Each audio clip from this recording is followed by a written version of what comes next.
Hey, what's going on, Brian?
Hey, Julio's.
Alright, what we need clearly is not here.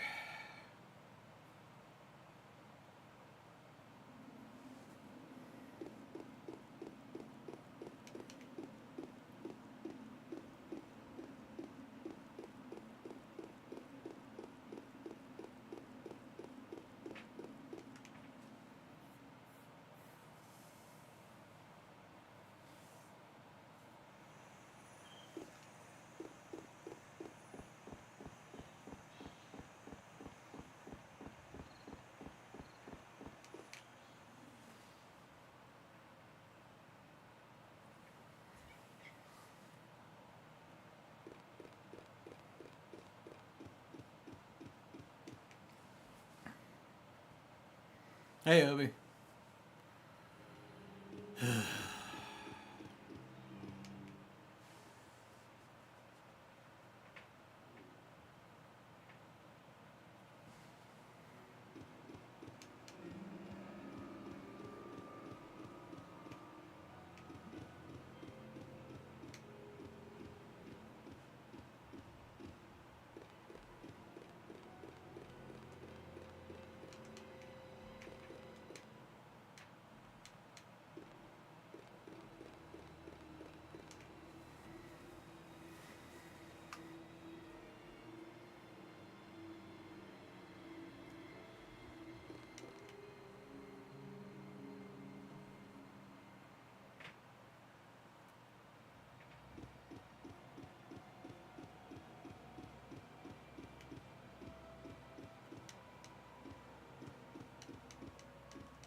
I still hate this game.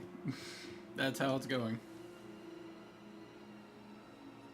Because I have no idea where I need to go next.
So everything hinges on me being able to get into that room that's supposed to still be decontaminating.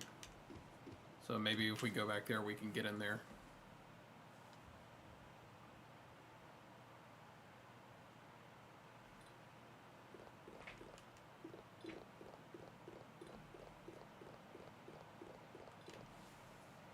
We need to go in there and we need to get the skeleton picture. Then we need to go to the military facility and hang the picture and get the gold key. Then we can get the gold key and go to the portrait room and solve the portrait room puzzle and get the vase and look inside the vase and get the red ant. And then go all the way the fuck back over to the mansion and place the red ant.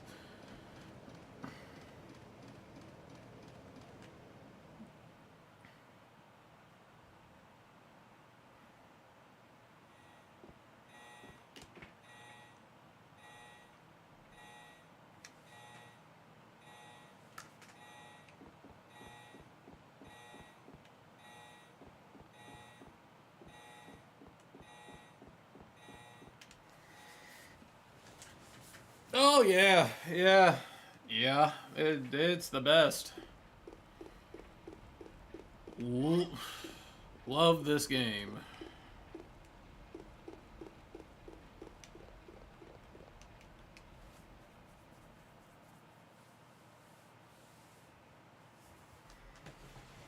Well, while we're waiting,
oh my god in hell.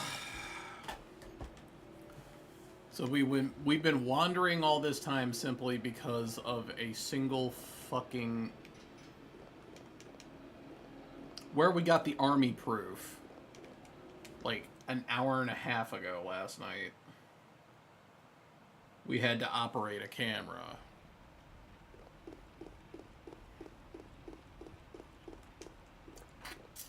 So dumb.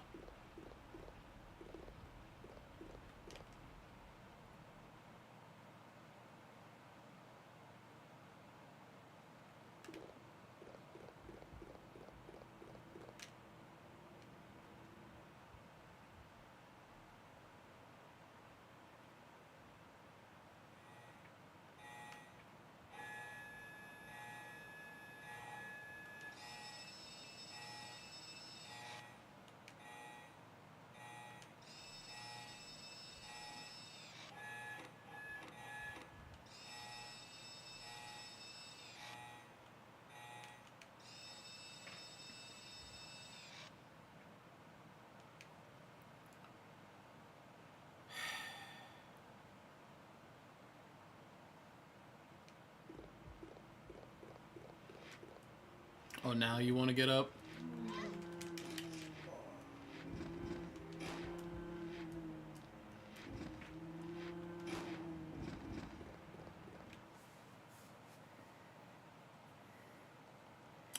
Yeah, this was made back in the days of like, man, you better have a walkthrough.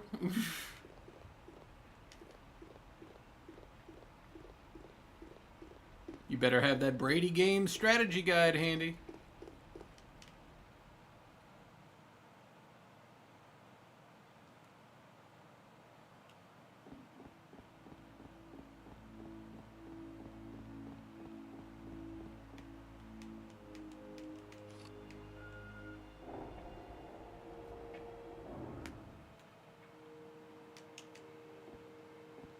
Alright, good. That's one less thing I gotta carry.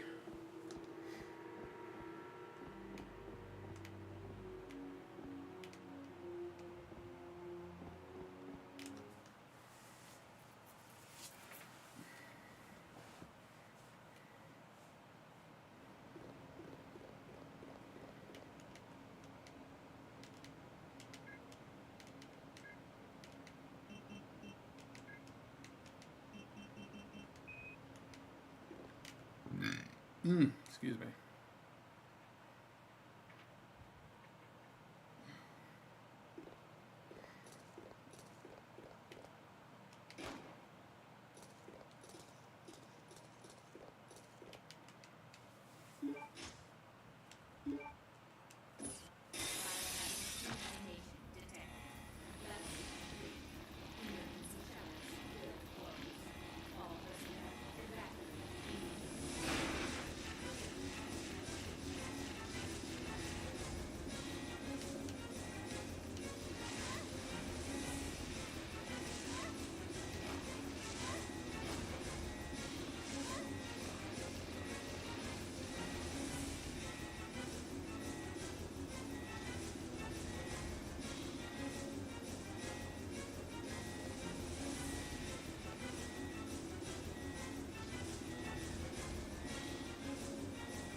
And the damn buzzer is still going.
Alright, now we're back on a roll.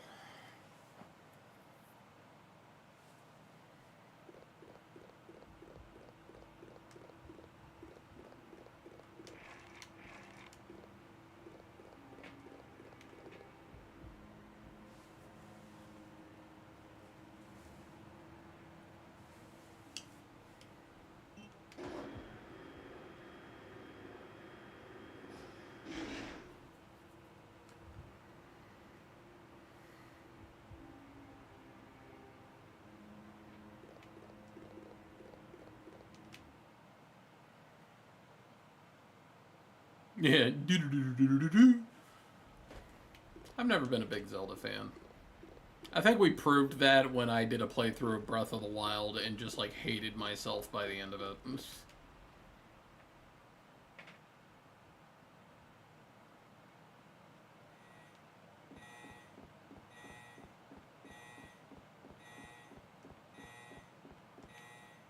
Kitty, kitty. What's up, squeaky butt?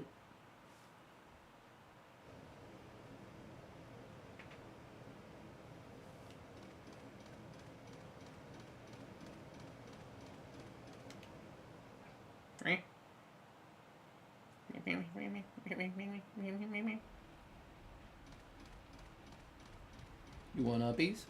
Hmm?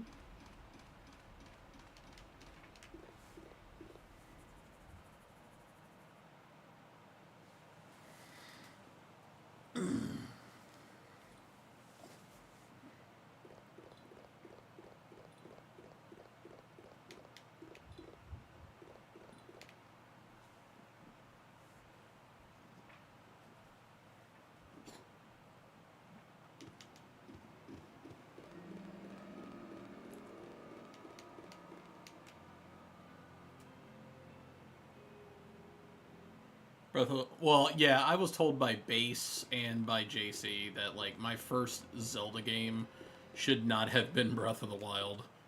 Both of them were just like, yeah, that wasn't where you should have started. I mean, like full disclosure, I've played Link to the Past. I'm pretty sure I beat it. I played Link Between Worlds, just didn't beat it.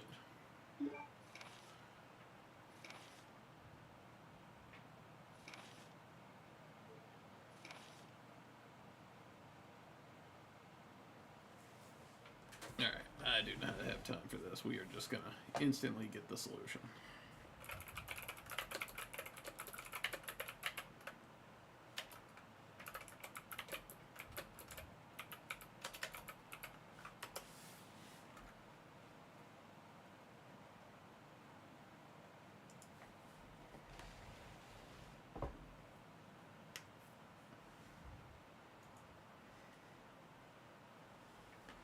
Alright.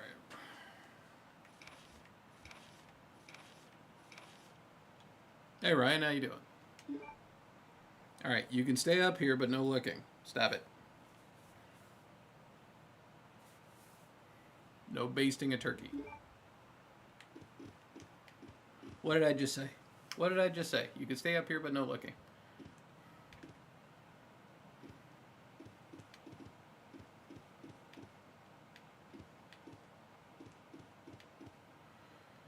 Alright.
Must have done it wrong. Crap.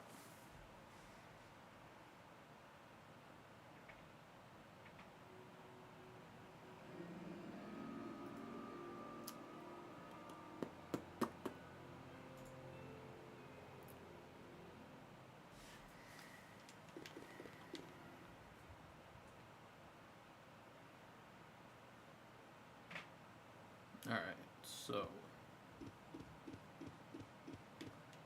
The woman. Man with two babies.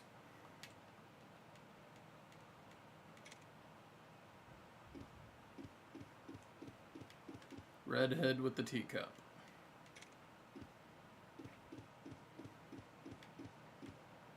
Man, redhead with the plate.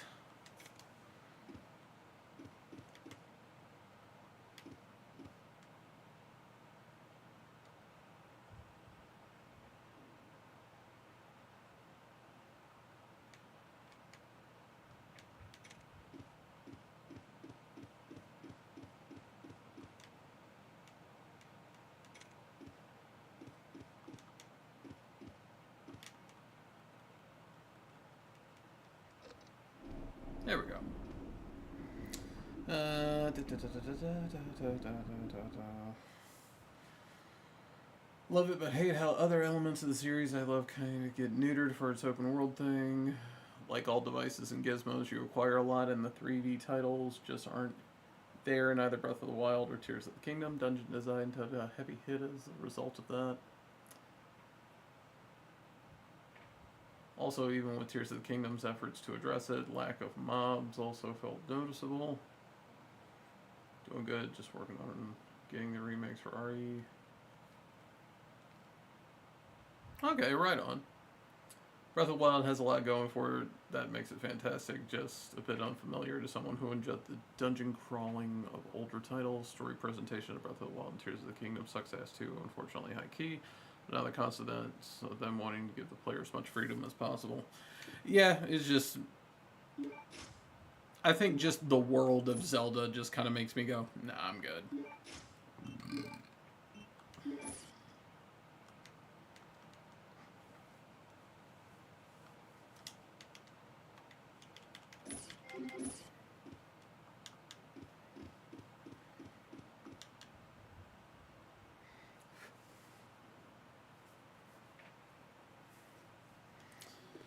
Alright, back up to the damn mansion again.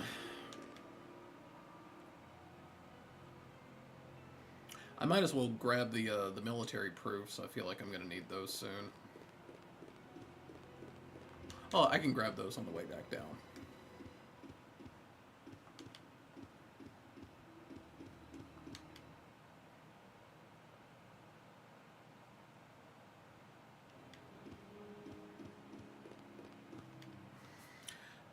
But gameplay-wise, I think that's why I ultimately like Metroid. Because while they have changed up the formula 2 or 3 times, Metroid has always been exactly what it is. It's a Metroidvania. Like that's how all the games have been. Even Other M was a Metroidvania. The Prime series is just a first-person Metroidvania. Although they did try to tweak it a little bit in Metroid Prime 4. But even at its core, even with the giant-ass fucking open-world desert, it's still Metroidvania. We don't talk about 4. I mean, I liked 4 just fine. Like, 4 didn't bother me. It's one of those games that I'm glad I just kept to myself. Like, I played it in my own time, didn't put it on stream, no nothing. And I'm kind of glad I did. That was for Daddy.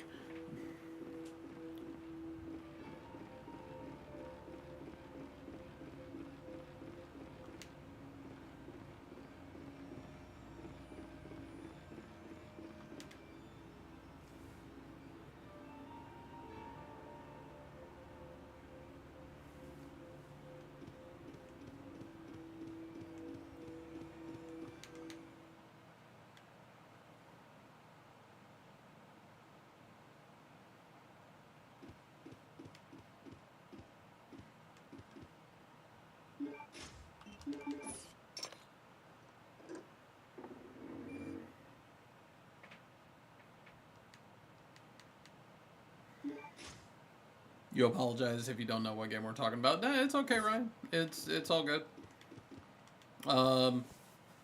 We were talking about the Zelda series, and I kind of segued into why I think I like the Metroid series better, and I'm honestly not a fan of the Zelda series. And me and Rax were talking about Metroid Prime 4, which is the newest Metroid game.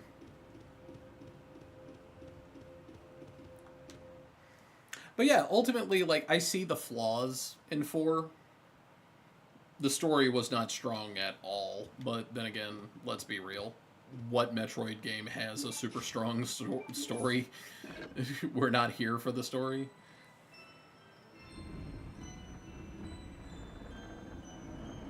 No, but I thought Samus riding around on the bike was cool. I enjoyed it.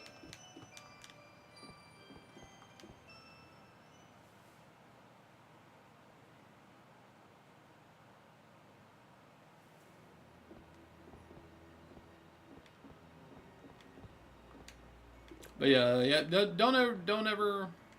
Don't ever think you got to apologize in here, Ryan. I mean, unless you say something like super out of pocket, like something horrifically racist, then yeah, you fucking apologize. But just not knowing what game we're talking about, no.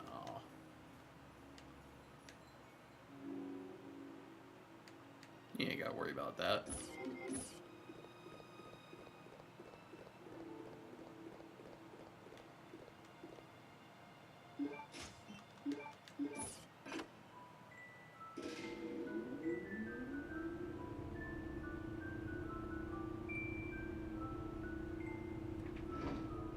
Quiet white man. How dare you? How dare you? See, all I'm hearing now, all I'm hearing is the racial draft from Chappelle's show. A white man is talking. Excuse me.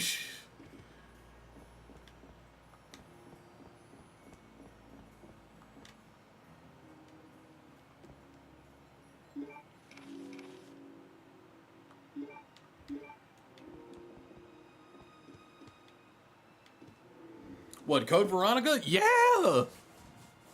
My god, this game is weak.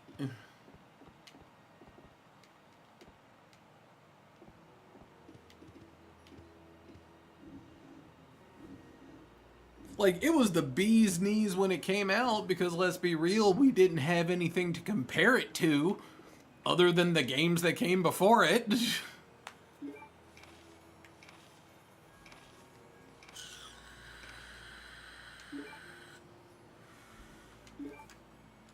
I mean, why the hell did you think that I didn't want to play this for the marathon?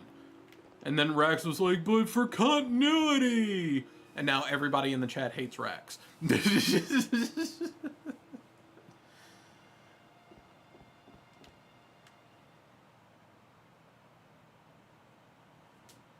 But no, we're too far. We're too far in. I'm not stopping now. We're too far in.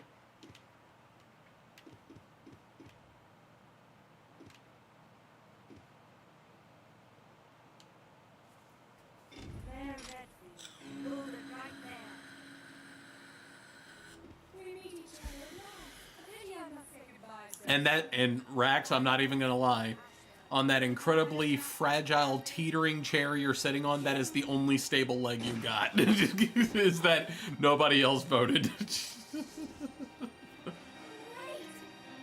What's going on?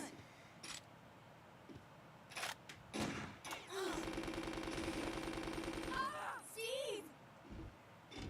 You fired all those shots and you hit nothing?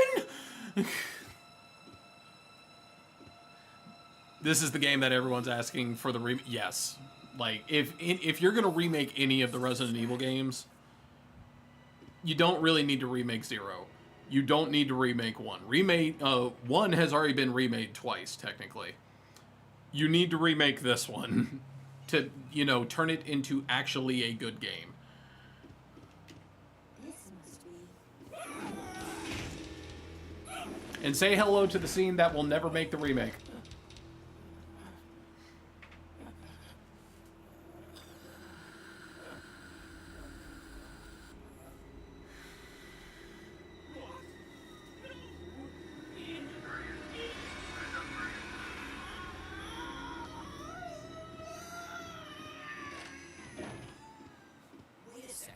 That scene will never make it into the remake. So there never was an Alexia after all. You mean he thinks he's 2 people? Okay, that's it. Let's get out of here. Alright, that's it. We're gonna kill him here and now. That freak! He's trying to blow us up along with the entire facility. Come on, we gotta get to that airport. Right. You want to remake a 5? Honestly, at this point, if you're gonna remake them all. Remake every single one of them in the RE engine. I'll be all for it. I will buy every single one of them. What just happened? So Alfred Ashford thinks he is both himself and his twin sister Alexia. So he dresses up like Alexia.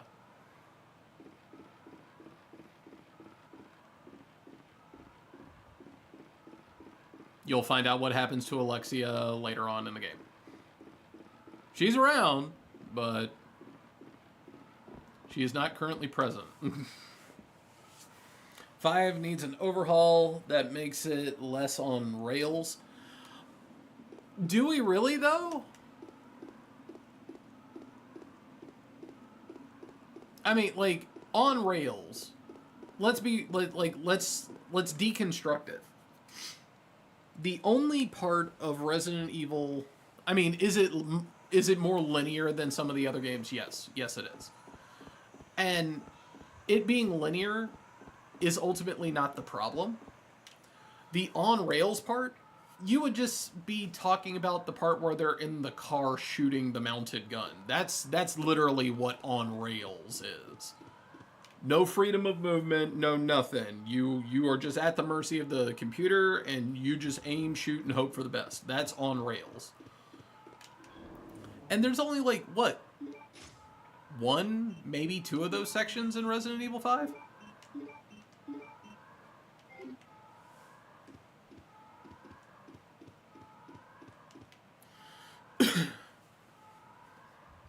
Even the game, Resident Evil Gaiden, Barry and Leon on a boat.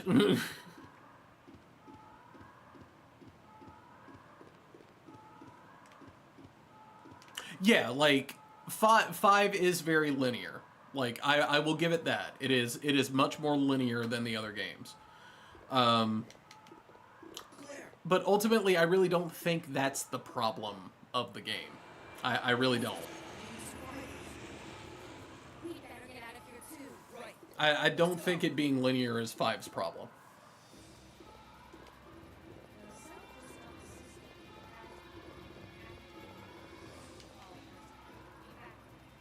I mean, you got to keep in mind, and this isn't just directed at Rax. This is directed at literally everyone in the chat. We gotta get to the airport. Y'all are aware for like almost a decade and a half, Resident Evil 5 was hands down the most sold Resident Evil game of all time.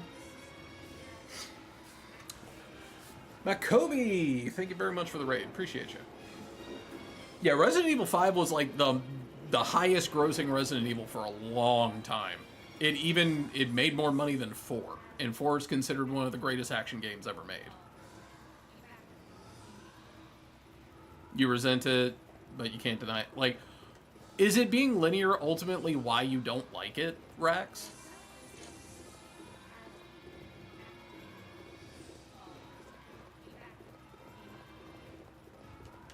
Because, like, me personally, like, I don't mind Resident Evil getting action-y. That's where I have the most fun with it anyway.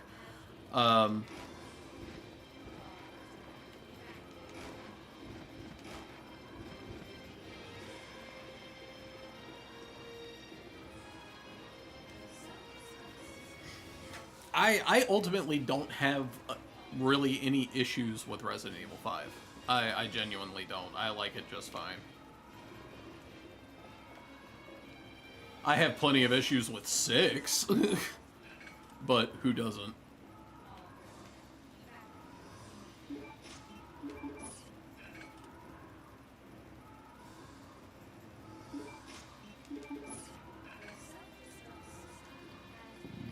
Incredibly unfun in single player. What about single player makes it not fun? Like, we're gonna completely deconstruct this. Let's break it down. So let's start with the single player. What about the single player made it unfun to you?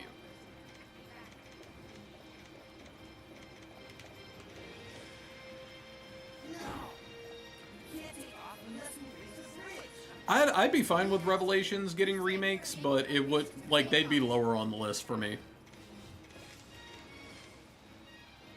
Like, get the core games remade first. Remake 0, remake, yeah, remake 0, remake 1, remake this, remake 5 and 6. Alright, I am babysitting the AI and having to share my ammo that it then wastes. Okay, are you aware of the fact that you can change the AI's behavior?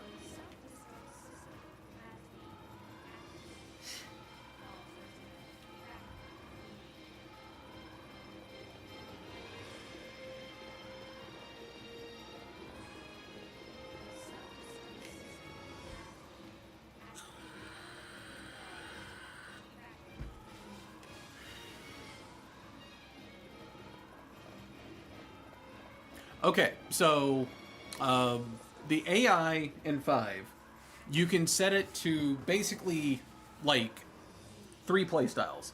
You can set it to aggressive, where your AI partner will basically just go out and actively shoot anything that moves. You can set it to defensive, where they're pretty much going to hang back the entire time, and the only time they will actively get involved is if you're in trouble. And then you have the third option where they don't do fucking anything. So if it eating up ammo is an issue, you can set the AI to play more defensively to where it's really not gonna expend ammo at all.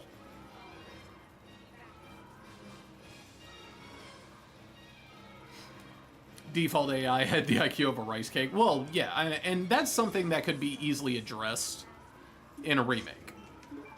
I mean, hell, like, let's take Kingdom Hearts, for example. What is everybody's biggest gripe about Kingdom Hearts 1? Donald. Donald's AI is a blind palsy victim. Like, it's horrible. It's absolute dog shit. Donald's AI in 2 and 3 are pretty good, though. So, like, that's something that could easily be fixed. And even then, there's ways to mitigate it in the original game as is. So, to me, and just me, mind you, I'm not trying to sway anybody's opinion. To me, that is something that can already be kind of mitigated, like, with the game as is. So, let's see here.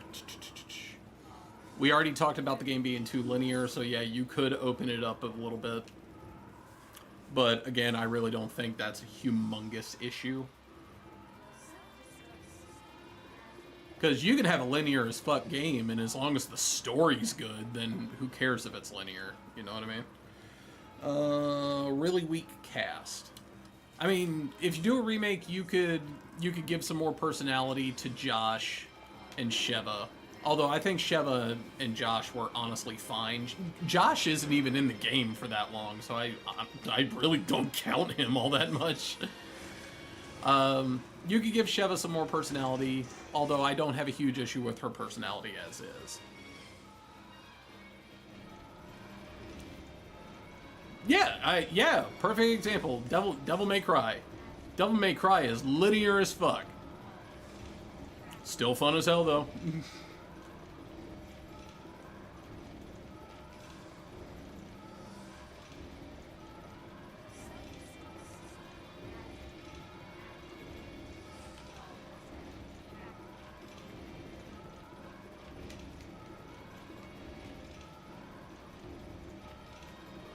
Oh, that. Hold on.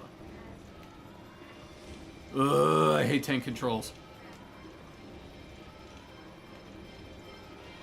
Alright, go back and reset.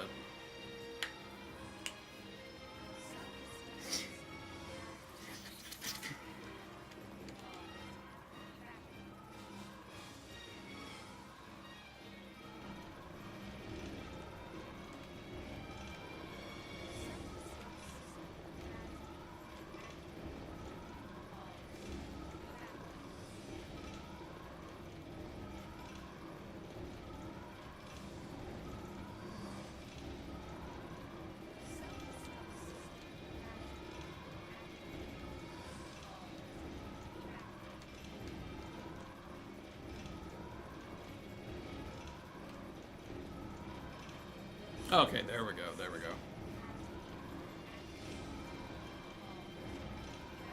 I didn't say anything.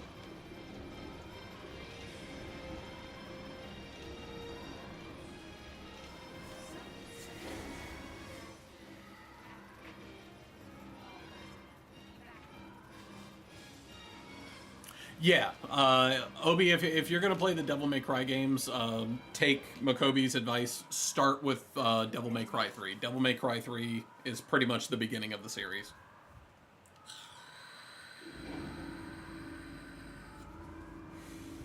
So 3, 1, you can legitimately skip 2 and go straight to 4. Now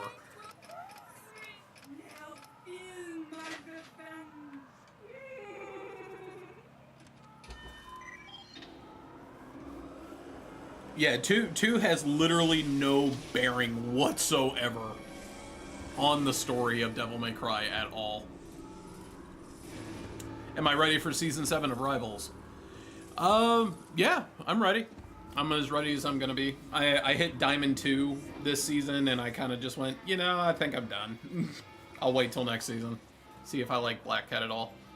If not, we'll just be playing more Blade, more Rogue, and more heal pool. Because apparently people just hate me if I play healed Deadpool.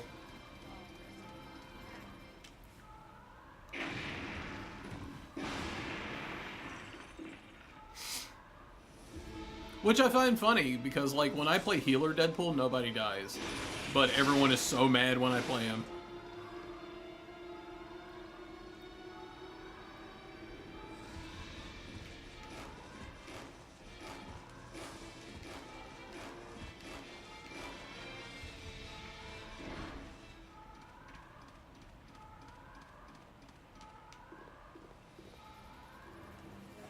Yeah, the Daredevil reboot. Like, people are already bitching about the skin, man. Like,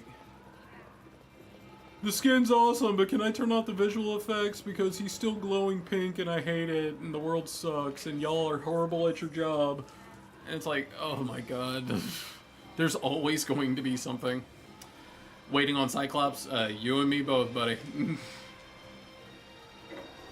I have been waiting on Cyclops for a hot minute.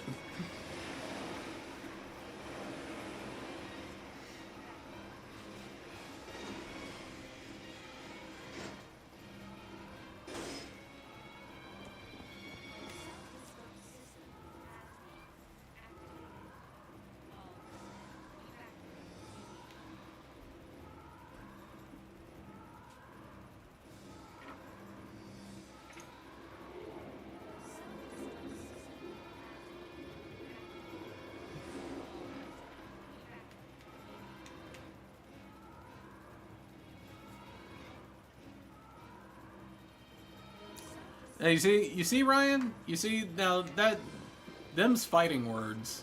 Because I'm a Lord rank Iron Man. Like, he was one of the first characters I hit Lord rank with. I like playing Iron Man.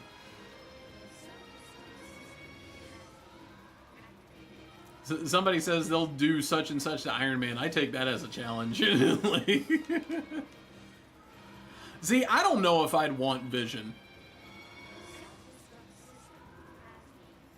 Because he's definitely one of those characters that's like unbelievably OD on paper. That if you shred him down to make him playable, he would kind of feel like a shell of himself. Know what I mean? There are certain characters that I'm just like, I kind of don't want them in the game because I want to remember them as I remember them.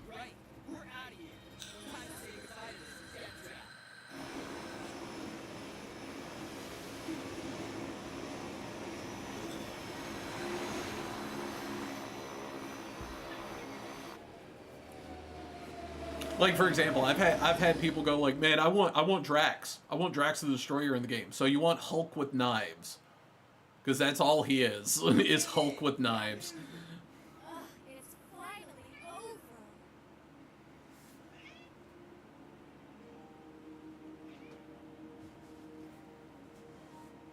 Claire, I'm sorry. I know I caused a lot of trouble for you. No, it's okay. It was hard for both of us. I really hope you find your brother. Yeah, I mean, it's alright. I'm used to being hated in Marvel Rivals. Like, I'm so used to it. Steve.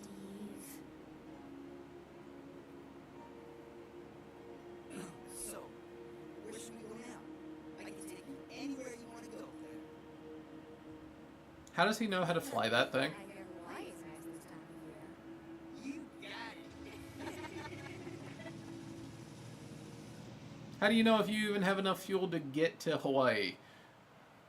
You are talking out your ass, you 17-year-old dipshit.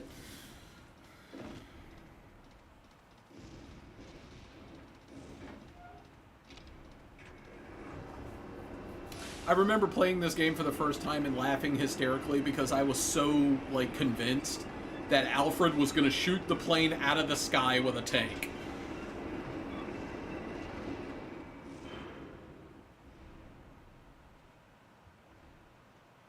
What class do you think Cyclops would be? I could see him going either way. I actually could. Game is not over yet.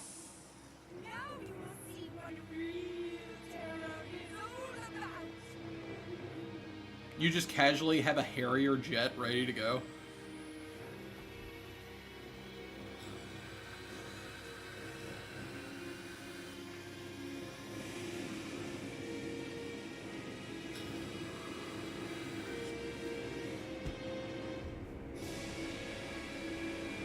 Alexia, and yes, Alfred is Alexia's twin brother. But no, like what I was saying, Ryan, like I play characters that people generally like. If they see that character on their team, they immediately think you're throwing, or you're being a meta hog, or like a tier whore type of thing. Like, I have like 15 lorded characters. Right now, I'm actively trying to grind out Blade, Deadpool, and Rogue. So, like, one for each class. But, like, I have Lord in every healer except Loki, Mantis, and Luna.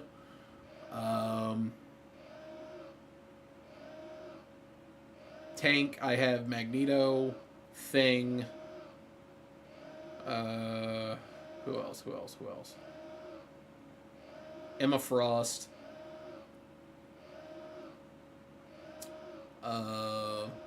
Venom's at Centurion. I've been playing Rogue a lot. I'll play with Hulk. I play with Strange. Ever since moving to console, I play Phoenix and Hela a lot more because aim assist is better for hit scan on console. But Lords, let's see, Punisher, Scarlet Witch, Iron Man, Moon Knight, Mr. Fantastic. Who else? I have a lot of lorded characters. Like, I have a lot. I would have to look at the list. But just about any role I can play whoever. Like, I don't even request characters anymore just because, like, there's plenty there for me to play with. I'm good.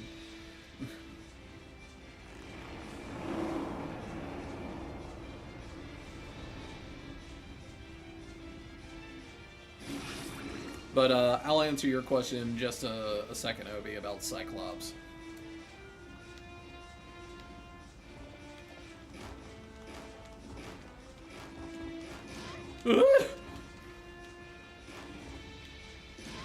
Ow.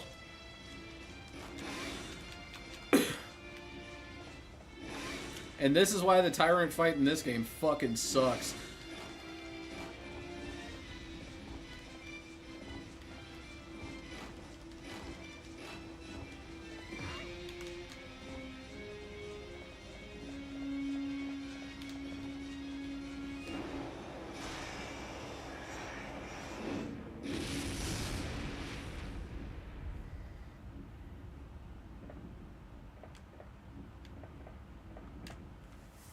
But I could honestly see Cyclops going either way. Like, I could easily see him as a tank.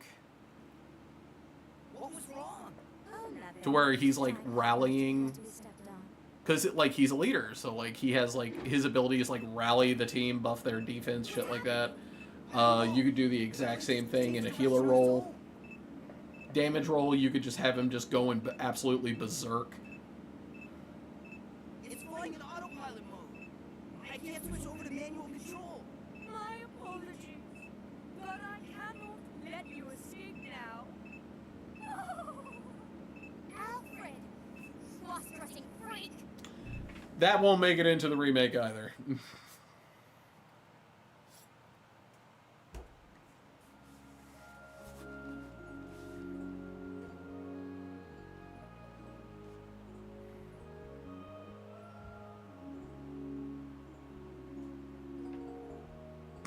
We now join you to Resident Evil Code Veronica X, already in progress. Only Guang Guang knows for sure, Obi. Like, at this point with Marvel Rivals, I'm just along for the ride.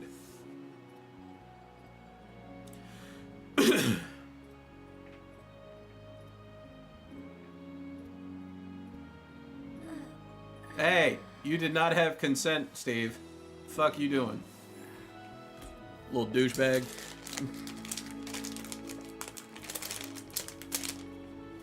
Oh, we had a big old debate about 3 when I played it again. Like, I'm not one of the 3 haters. Like, I used to speedrun 3. Like, competitively. Where are we? Latitude 82.17 degrees.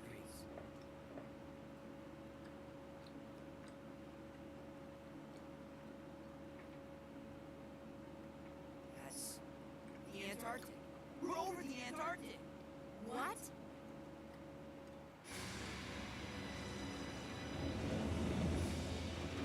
Hey, those are the seaplanes that left the island right before us. Then that must mean this place belongs to a mroe. Ryan, Resident Evil 3.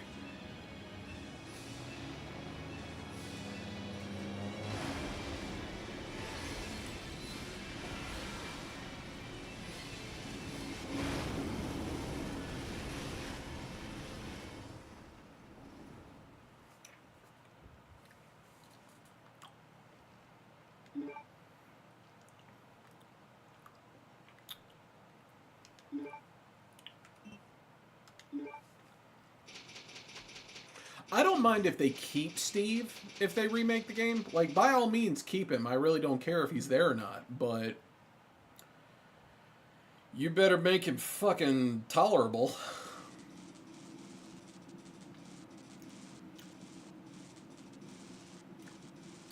They'll give him the Carlos treatment. See, I liked Carlos in the remake. I liked his character. Oh.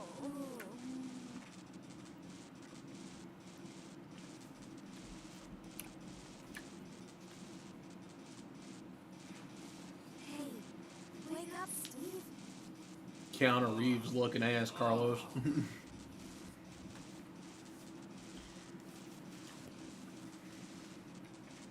We're still alive.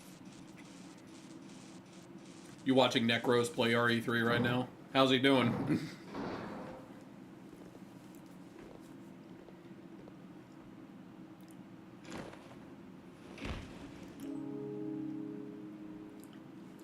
What if Keanu plays Steve in the remake? So the goal is to give Steve more personality, not less. Oh,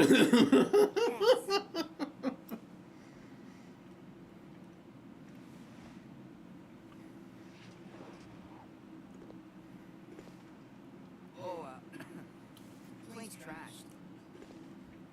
Let's split up and find another way off this oversized freezer. Right.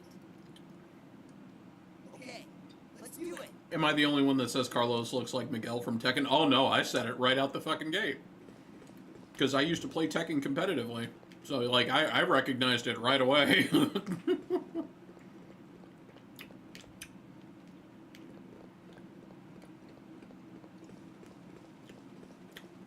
Yeah, so, like, no disrespect to Keanu Reeves, because I like Keanu Reeves just as much as the next guy.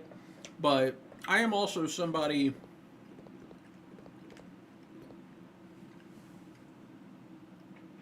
that will go a little film critic on things. Because, like, I used to write movie reviews and all that shit. I like him. He's a very likable guy. On paper, he's a good actor. But he suffers from what I like to call Bruce Willis syndrome. Where it doesn't matter what movie he's in. It doesn't matter what theme the movie is. It doesn't matter what the movie is about. Keanu Reeves consistently brings the same performance, literally copy and paste the exact same performance in every single movie he does. Every single movie, he plays the same character. Keanu Reeves. The man has the acting range of a tree stump. I like him. Great guy. But you have the acting range of a tree stump.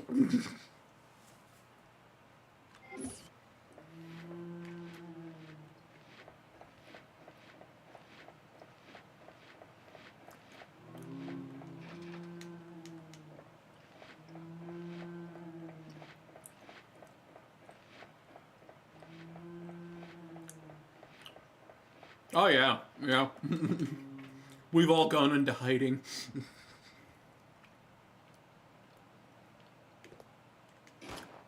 I mean, Resident Evil OG is like we only show up when something new Resident Evil happens.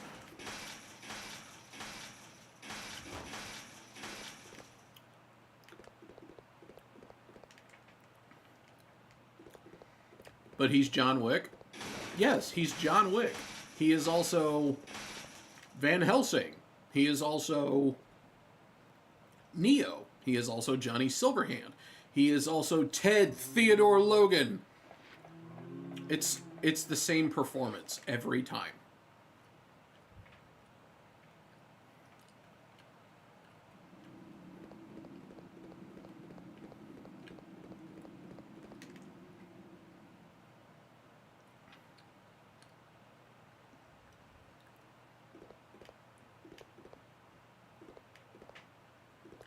I mean, hell, it's in his delivery. Yeah, Constantine. And unapologetic. I saw Constantine in theaters like 8 times. I love that movie. But it does not change the fact that his delivery on every single line is exactly the same every time. Like, his delivery, whether it be emotive, angry, sad, somber, snarky, all of them end with the impact of a spoon hitting a bowl of mashed potatoes. Just like his impact on delivery is just so monotone. Van Helsing, I thought that was Hugh Jackman. Different Van Helsing. So also, I just outed how old I am, and you just outed how young you are. Early 1990s, Bram Stoker's Dracula. He played Van Helsing.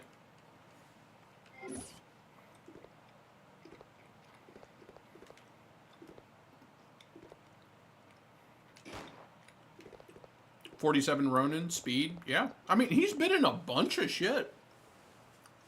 And I want to say at least 2/3 of it, I would not call it bad. I thought 47 Ronin was alright. I thought Speed was alright. I lived and breathed The Matrix in the early 2000s, just like every other Hot Topic kid did. But with age comes maturity. And the ability to look at things without rose-colored glasses. And let's be real.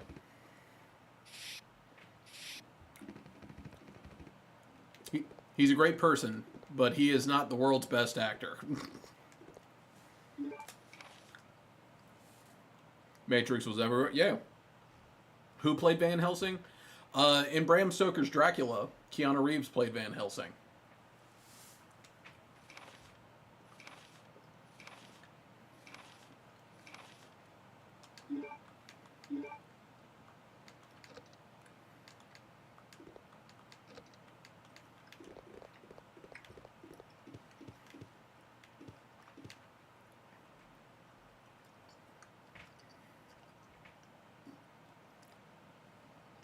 Oh, it is indeed. His Constantine. Oh, he didn't? Oh, wait, was that Anthony Hopkins? Anthony Hopkins was Van Helsing, wasn't he? That, yep. Okay, I had it messed up. That one's my bad.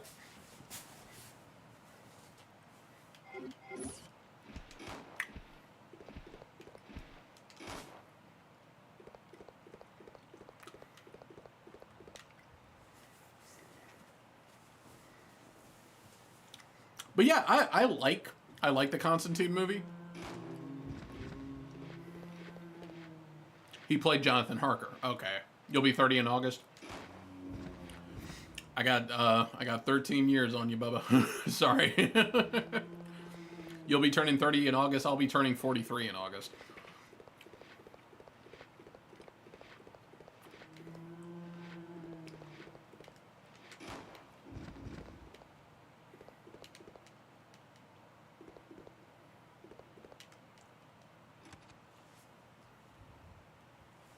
But yeah, the end of the Constantine movie, he gets the cancer. Like that bit was straight from the comics, like Satan ripping the cancer out of him. Into the movie, he starts chewing gum, which you know is the sensible thing to do. In the comics, though, he looks at the piece of gum, realizes that he doesn't have cancer anymore, gets this wicked grin on his face, and just lights up again.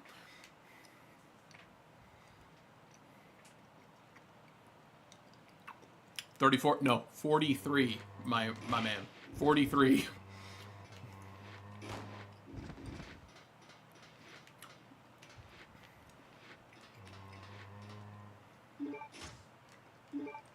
And who's the guy that's been like single-handedly keeping Constantine alive? What, Matt Ryan, I think his name is?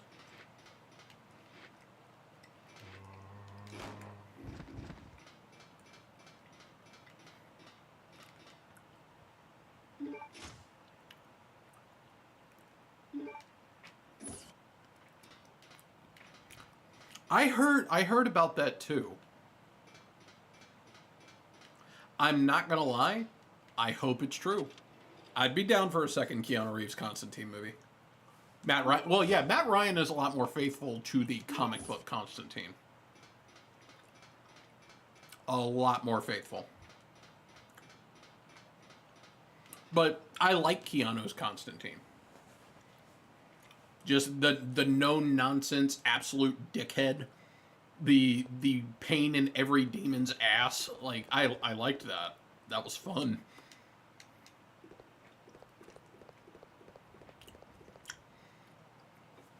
Well, I'm 42 at the moment, but thank you. It's nice to know that I don't look my age. You hear that less and less as you get older, trust me. So thank you for that. Us old folks are very appreciative when we hear that.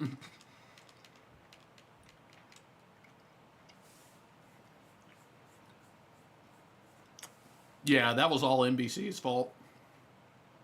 Every single shred of it.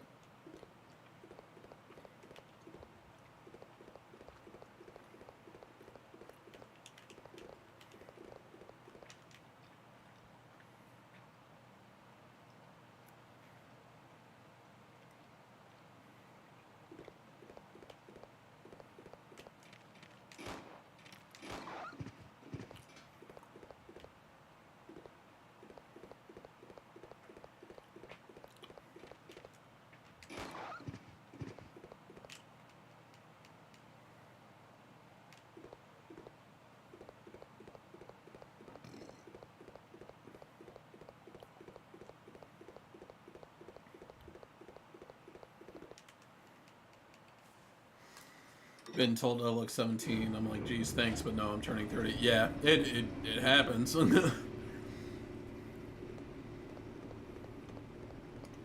I think the biggest thing that helped me, because like I looked my age for a good long while. Losing almost 100 pounds, I think, is what helped me.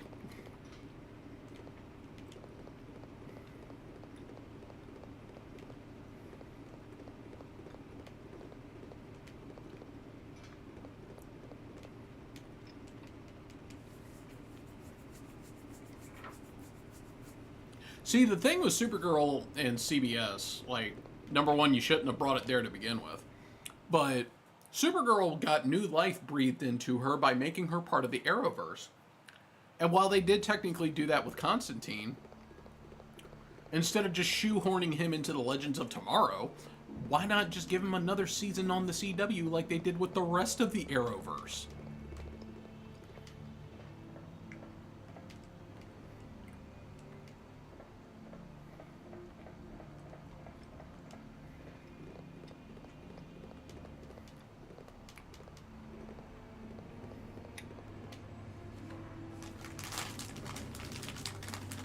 Because I mean, Legends of Tomorrow, like the first two seasons of Legends was bangers, and when they brought Constantine into the fold, like it was all right.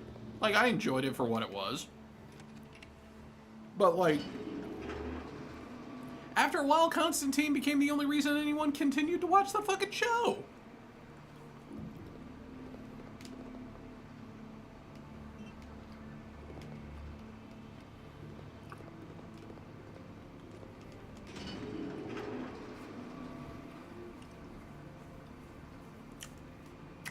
Oh, he shined so bright in the DC animated movies. The Justice League Dark stuff, like, dude, he did so well in those.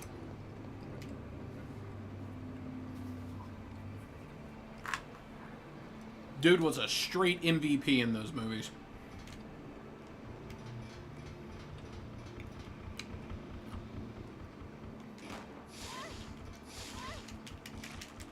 Arachnophobics, look away now.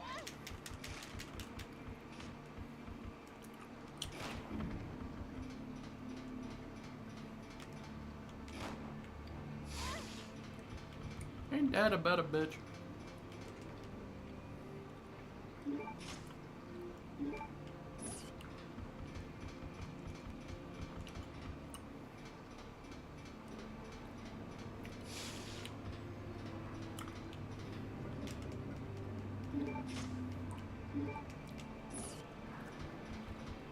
Imagine coming into a facility with giant man-eating spiders and looking at a barcode for a box and going, I might need that later.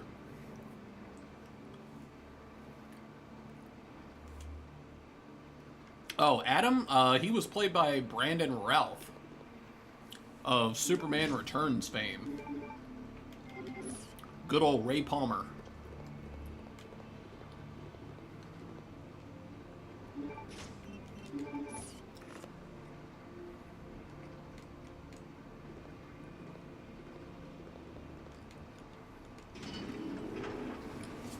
He's one of the few people that have played 3 separate DC characters. He's played Superman, he's played the Atom, and then he had that movie that I genuinely enjoyed, but it didn't do well at the box office, called Dylan Dog,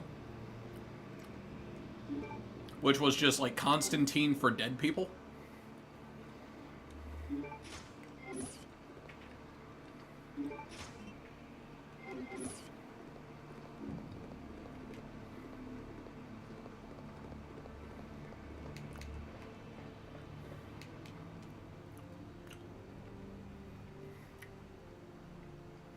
No idea, Marshall.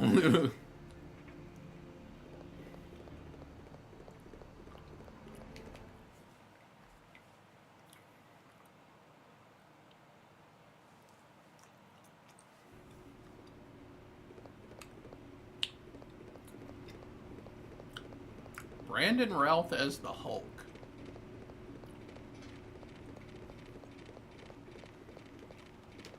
Honestly, I could see it. I could see him playing Bruce Banner.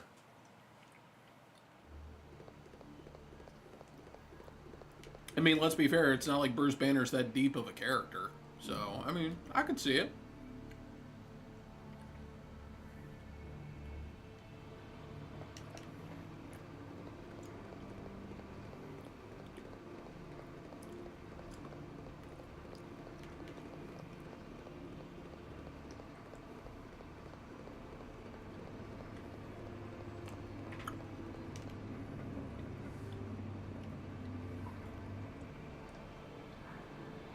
Oh yeah, making him Kingdom Come Superman. I thought that was a nice touch. I dug that.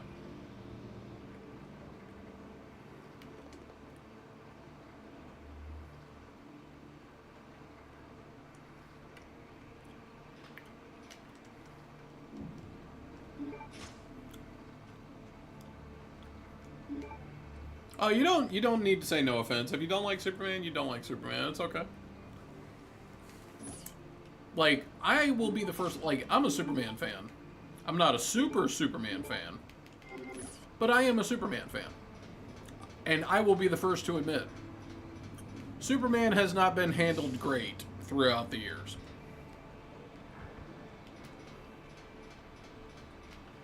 He just hasn't been.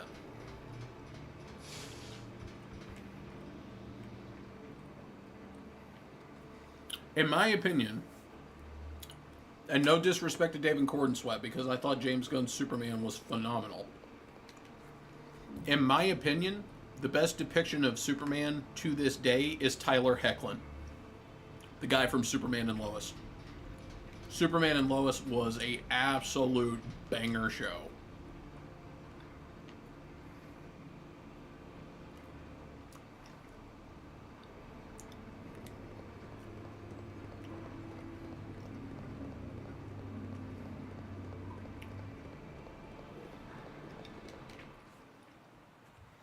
Not into Brandon Superman. Yeah, me neither.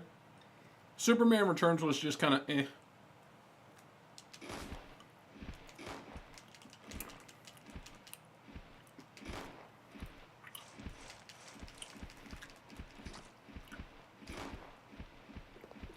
I mean, let's be fair. And even he can't deny it. We are talking about Superman Returns. The movie where Superman never throws a fucking punch. At all. Ever. For any reason.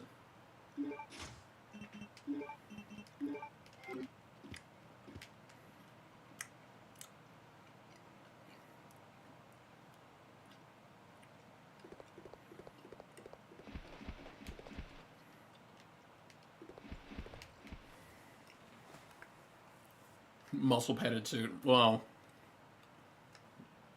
almost all Superman had a muscle padded suit. Like that ain't exclusive.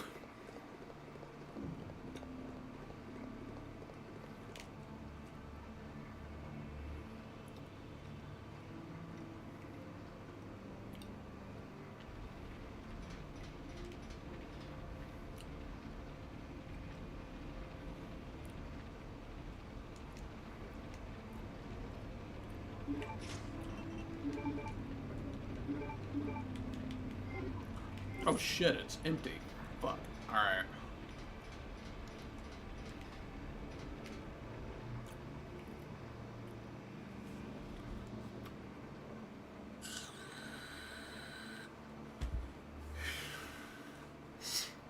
Don't you think it'd be funny to see Brock Lesnar in a Scream movie just F5ing Ghost? Scream 7 starring Brock Lesnar. You just see Ghostface running for the fucking hills.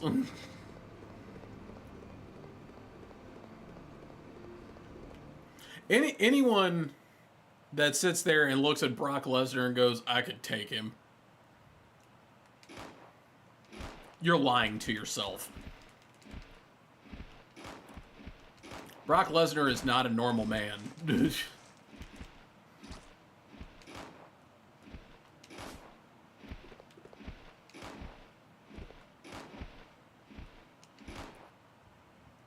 Cable didn't have a padded suit. He had a different kind of padded suit. If you actually go and look at the production of his suit, where his shoulders, his pectorals, and his biceps, there were actually metal plating inside the suit on underneath the mesh to accent those particular muscles. So in a sense, he did technically have a padded suit. Just not like a foam padded suit, you know what I mean?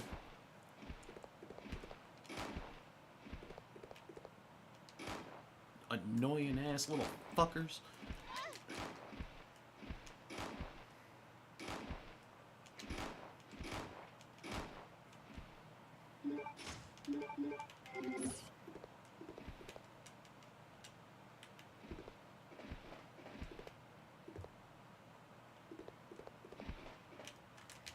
Oh my god, get off. Who knew a moth could be so fucking annoying?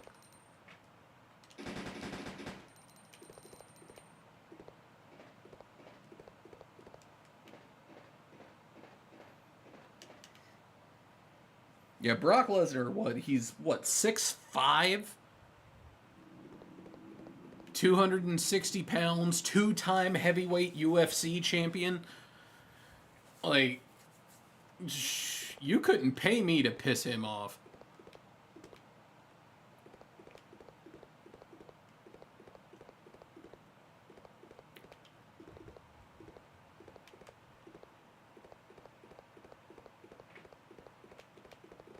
Six 3, 265. Okay, I was 2 inches off. But I mean, still, he is only 48 years old and looks like he could knock out God. Like, nah, I'm not picking a fight with him.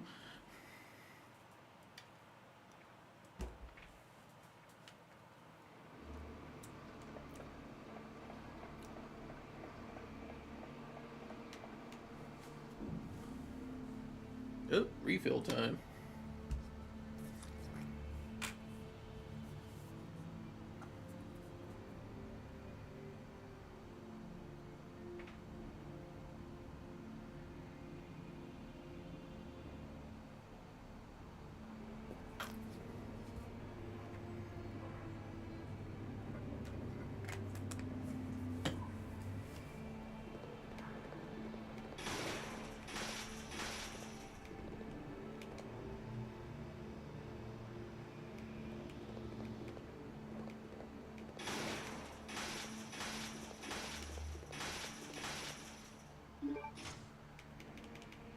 No, don't need the...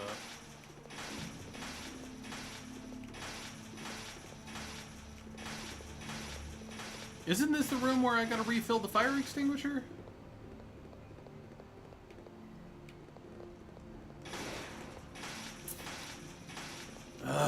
Damn it.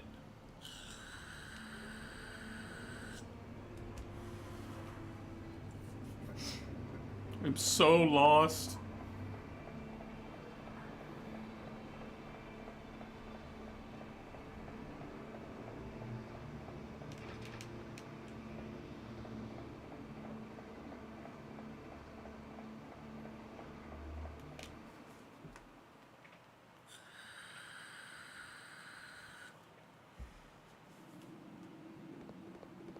Oh, did you see the news about Lesnar, Marshall, that apparently his WrestleMania and SummerSlam matches, his last 2 matches, he's refusing to lose?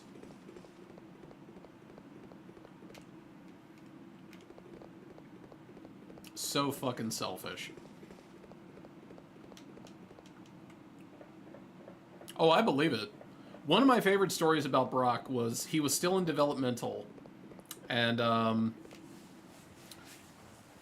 he was working with Jim Cornette in his promotion at the time, and he had a squash match or something like that where Jim Cornette's wife was involved, and she came to him before the match and was like, "Hey, I just got a lady piercing done. When you go to slam me, don't grab me here. It will hurt like hell." And he grabbed her there anyway, and she screamed and yelled and cried. Jim Cornette got wind of it. He marched out to the parking lot, pulled a gun out of his glove box, went into the locker room, and just pointed it at Brock and went, "You pull some shit like that again and you're not walking out of here."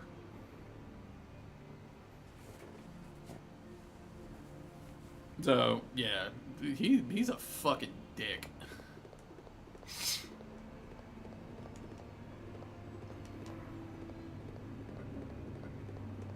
Alright, we need the valve handle there.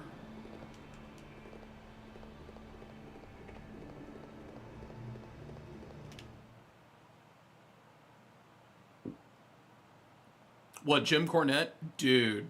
Jim Cornette shoot interviews are like one of the big reasons I got back into wrestling.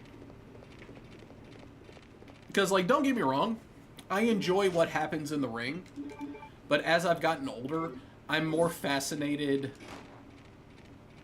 about the business and how the show is ran and everything that happens outside the ring. Like, that stuff is very, very interesting.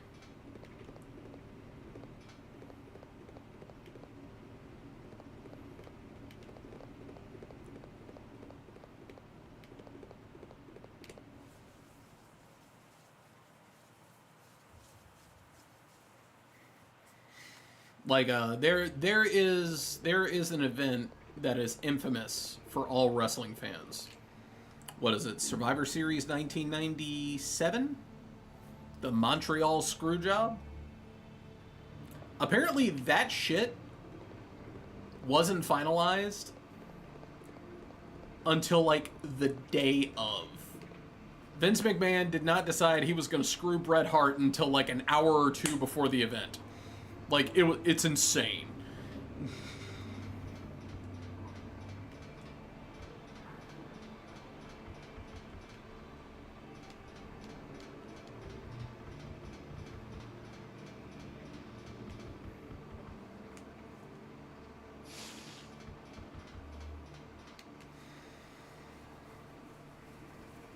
What's his name? I mean, there were a few people involved in the screw job.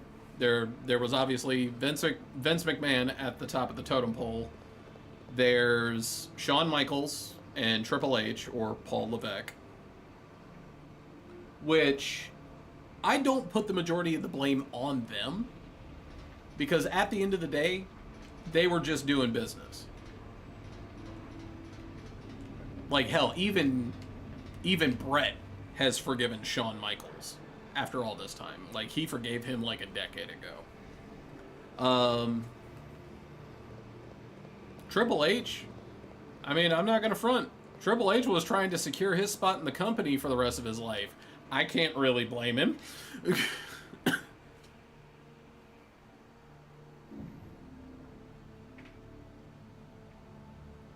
And then, what, you had the referee, Earl Hebner, who straight up lied to Bret's face that he wasn't going to screw him and did it anyway.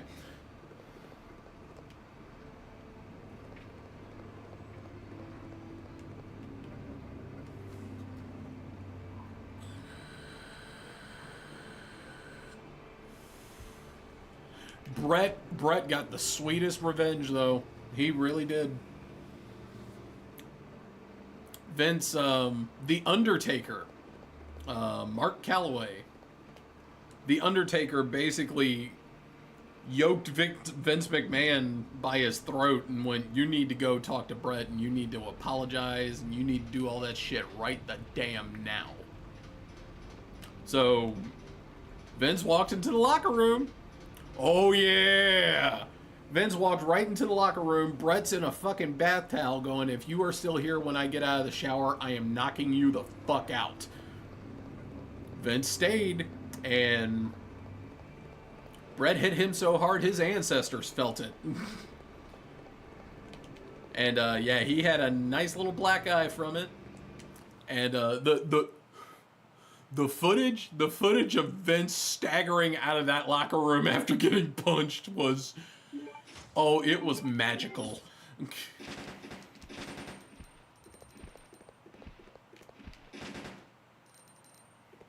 That walk of shame was the stuff dreams are made of.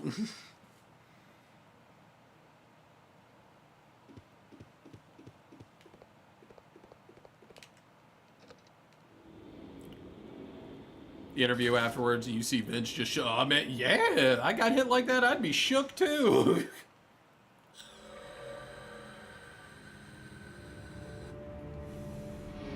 Vince got hit so hard that his dog all the way in Hartford, Connecticut rose up and went, something's wrong.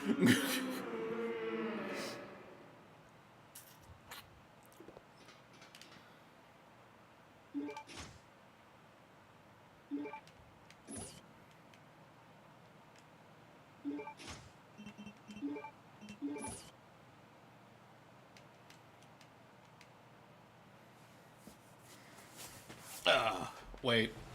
This is going to be corny as fuck, but I don't care.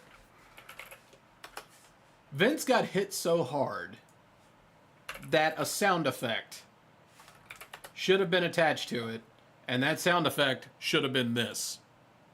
Boom shakalaka!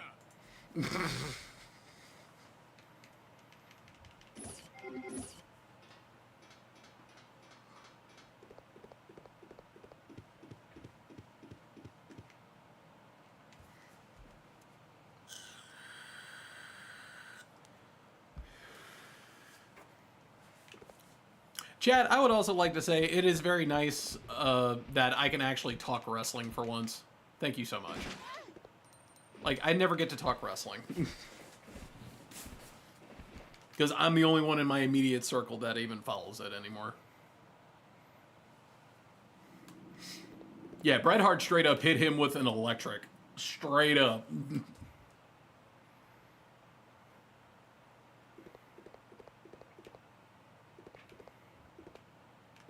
Bret Hart walked out of that shower, just looked at Vince, Samaka, and pow!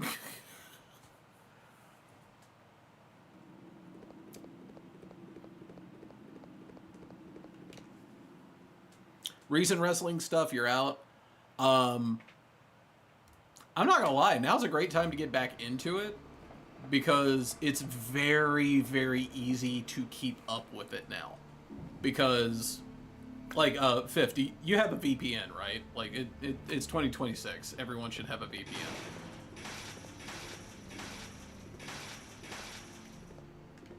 Okay, so Monday Night Raw airs on Netflix every Monday. And if you don't catch it live, you can just go back and watch it later. If you have a VPN, you can catch NXT on Tuesdays, you can catch SmackDown on Friday. Every premium live event, you turn on your VPN to like Toronto, Canada. You get all the pay-per-views for free, no paying for ESPN Plus. And if you don't have that, okay, I missed Monday Night Raw. Check Daily Motion on Tuesday. The full episode will be there.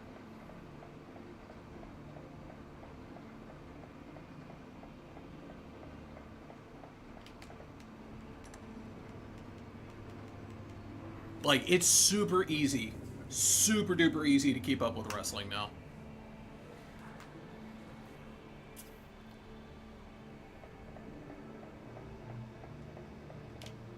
And I gotta tell you. It looks like there's an Australian observation base about 7 miles away from here. That should be our target. Great news.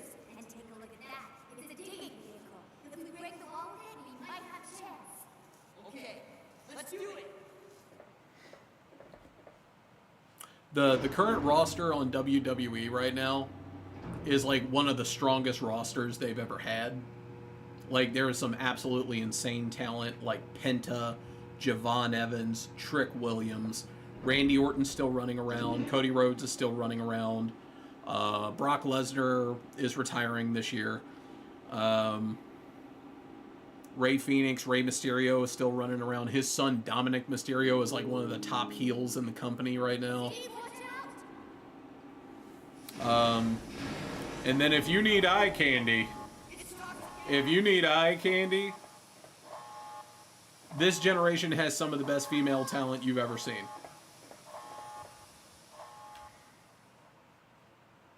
You have Liv Morgan, who is just like, oh yeah.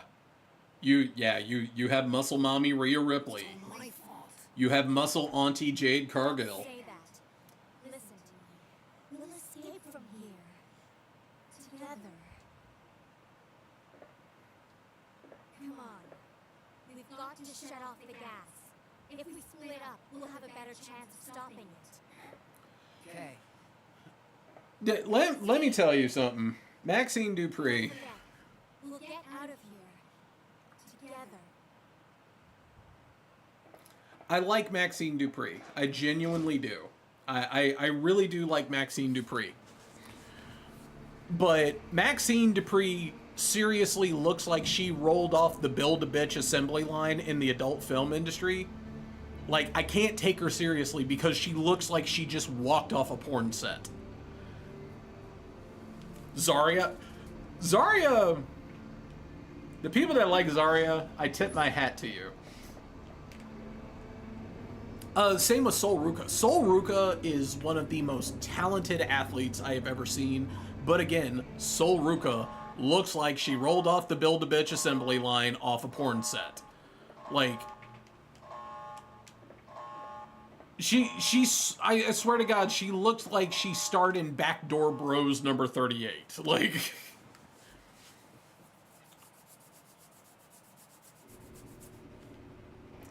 but like, who else? Alexa Bliss. I'll always have a soft spot for Alexa Bliss. Charlotte Flair. Charlotte Flair is still alive and kicking. That plastic surgery did her wonders.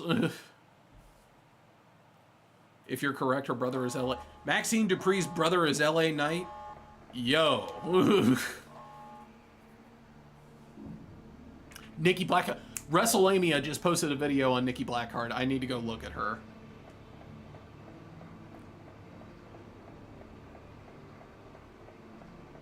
But yeah, Julia, Io Sky, Lash Legend.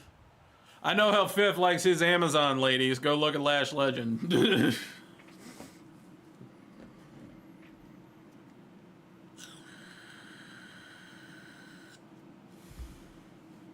Lash Legend, the bougie bully. She is one of my favorites of the new blood. I like her a lot. She's insanely... Former WNBA power forward. Turned pro wrestler. Like, she's definitely got a future. My favorite, though, Natalia has been around for a while. One of my favorites, And I'm not just talking about the women right now. I'm talking about like full roster.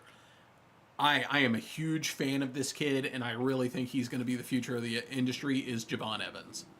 That dude, if he doesn't accidentally kill himself, is going to be the future of wrestling.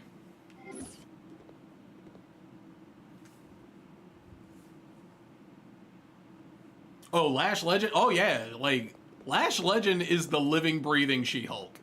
Like, I love it.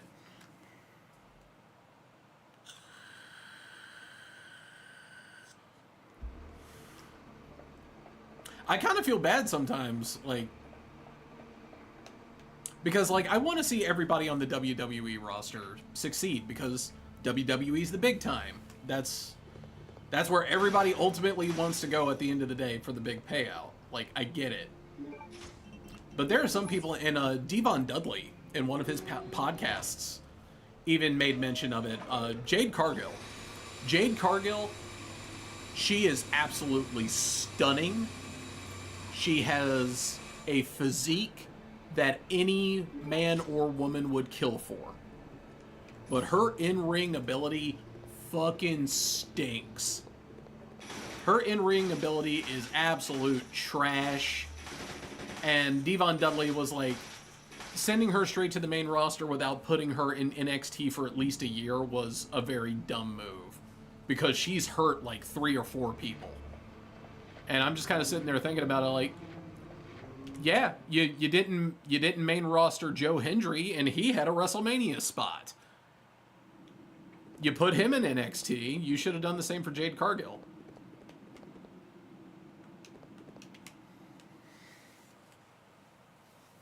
Although I'm hearing Ricky Saints apparently is going to get a main roster call up within this year, which I find interesting.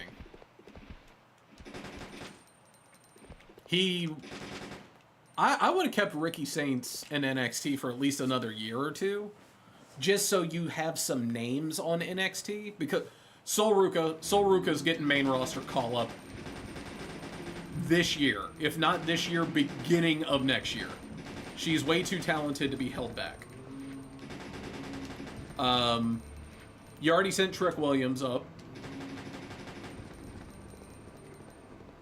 Who else? You sent Lash Legend up.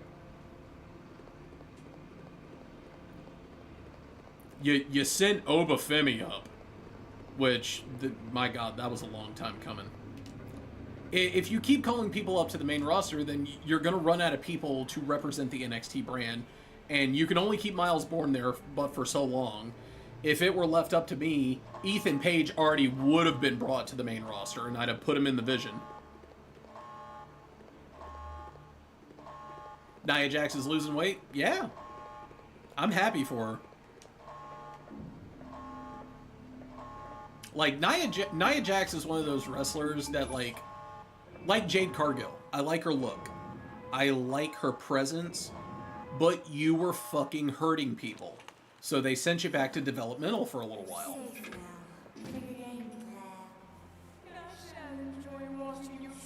Like, she is a return to grace story, and I think that's great.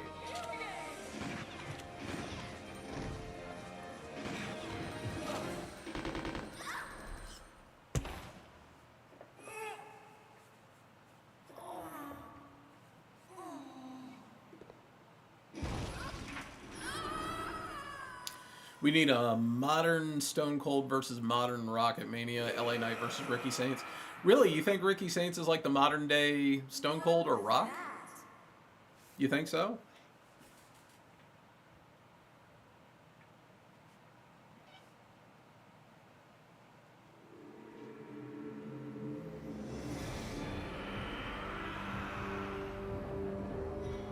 No, Alfred will be in the remake.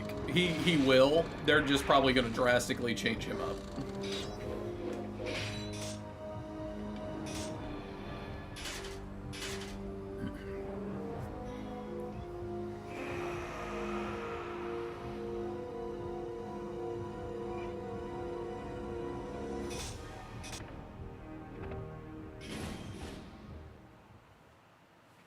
But yeah, like, Miles Bourne, like, I feel like you need to keep him in NXT just to have some star power. But I'm also kind of wondering, are they keeping Miles Bourne in NXT because they're worried about putting him on the main roster because he's deaf? I wonder if that's one of the issues.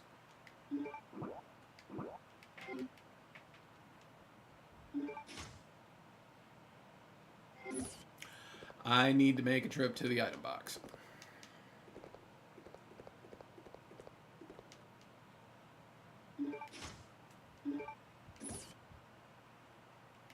Claire, what are you doing? Let's go! What the hell was that? Was that his sister? Are you ready? Um, Bust through that wall. what, the thing that woke up? No, that's their dad.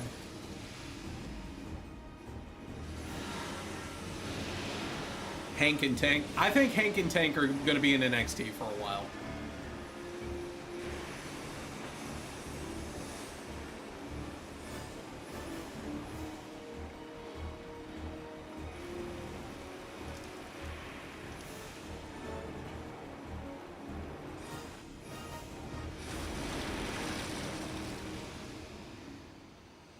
But then again, I wouldn't say no to them coming up. Simply out of the fact that, like, the tag division on both shows is not very strong right now. I would say if you're going to send them up, send them to SmackDown because, my God, I am so fucking tired of the MFTs and the Wyatt Six. I'm so tired of it. Come on, let's go. The tag division has not been fun ever since they took the Street Profits off TV. But then again, you have talent just kind of rotting away over on SmackDown. You signed Matt Cardona, and all he has done is lose. You have Kit Wilson, who is having to run as a solo act now because his tag partner in Pretty Deadly has a neck injury and may not ever come back.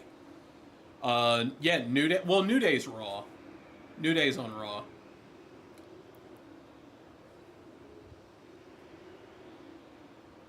Everything you're complaining about is the reason you don't watch. Oh, don't take what I'm saying as a reason to sway your opinion. Like, it's no secret, I'm autistic. I look at things very analytically. So, like, when I start talking roster, I talk as if I'm in the perspective of the person that would be doing it.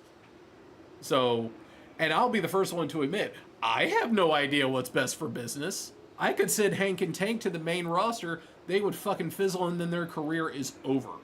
And that would be my fucking fault.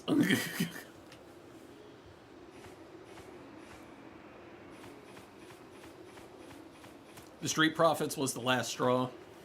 Pretty Deadly needs a new leader. I think Tyler Breeze is... I mean, yeah, that could work. But then again, I would kind of want to see what they could do with Kit Wilson as a solo act. Like the same. Like the same with the Street Profits. They've been talking about giving Montez Ford a solo push for God knows how long, and they just haven't done it. But I don't know. I'm not employed by WWE. And if I was, I'm pretty sure I wouldn't be making the big bucks. Okay, let's go. I would probably be just the next Road Dogg who has no fucking clue what I'm doing.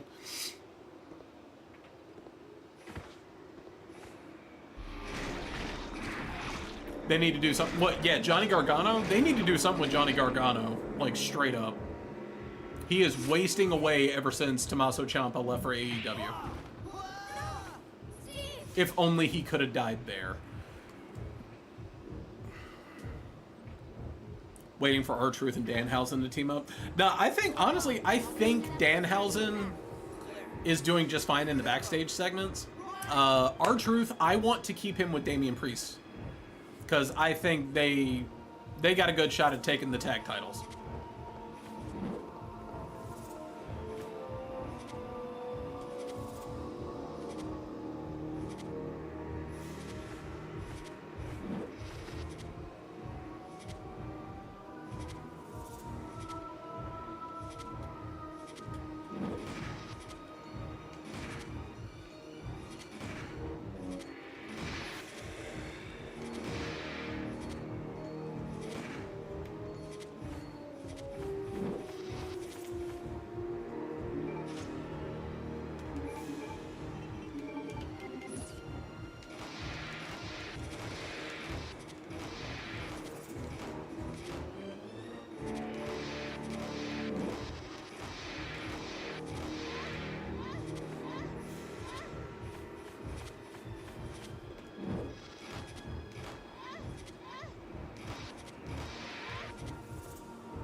Yeah, right.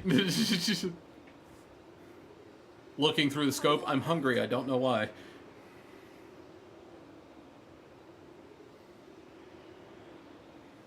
Claire, you're alive. Oh yeah, I mean they did Finn Balor's face turn this Monday. He's gonna fight Dominic at WrestleMania, and he's gonna bring back the demon persona.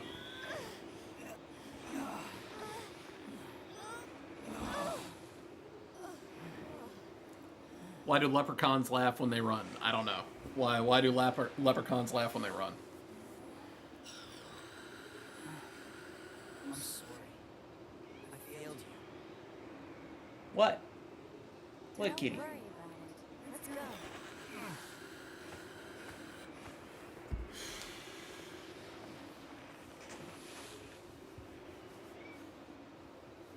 The grass tickles their balls. God.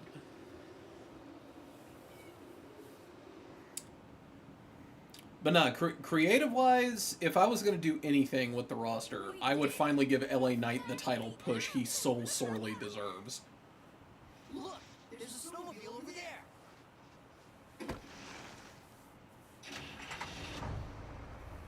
Perfect! We'll be able to ride right over to the Australian base with this. Yeah, let's go. You do know Australia's a fucking island, right?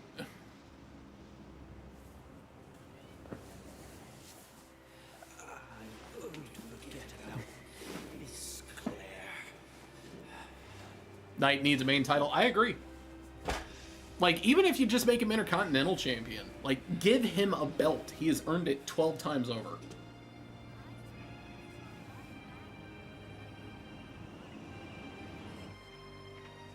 It'd be cool if he did. Just don't put the title on Vikingo. Like, give it, like, let El Grande Americano have a run with the Mega title. I think that would be cool.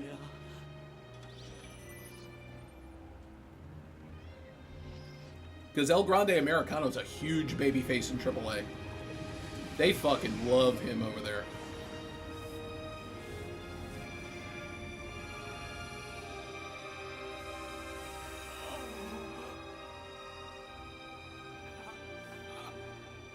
El Grande Americano comes to WWE, people boo, yell, hiss, and throw beer at him.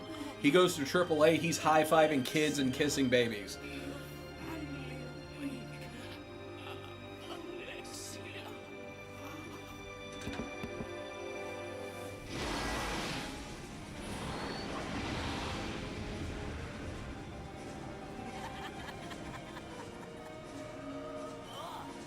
What is that?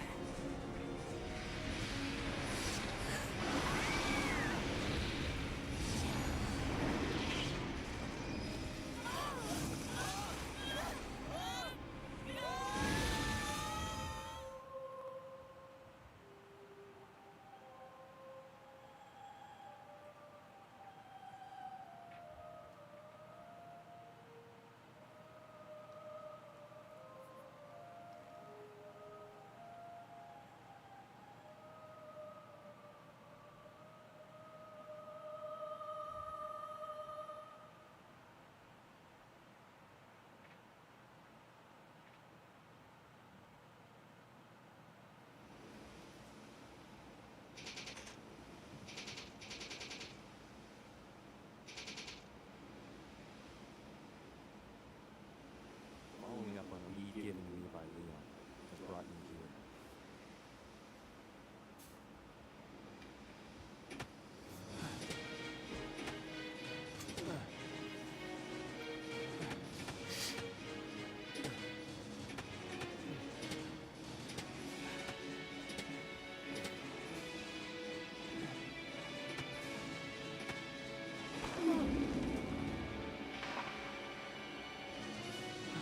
Well, go get it. Go get it. Don't worry,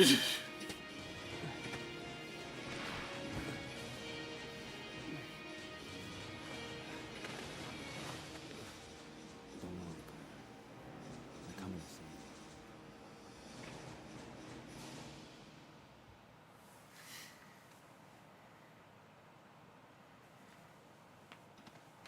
you. Yeah, right?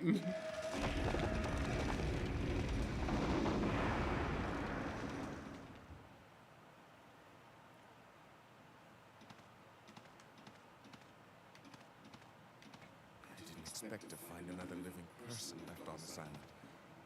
Who are you? I came here looking for a certain girl. A girl? Have you seen anyone named Claire Redfield? Did you just say Claire? You know who she is, don't you? Don't worry about her. I helped her escape.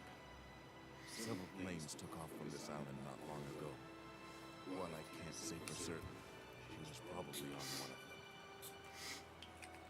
I see. I guess my sister owes you. Thanks for helping.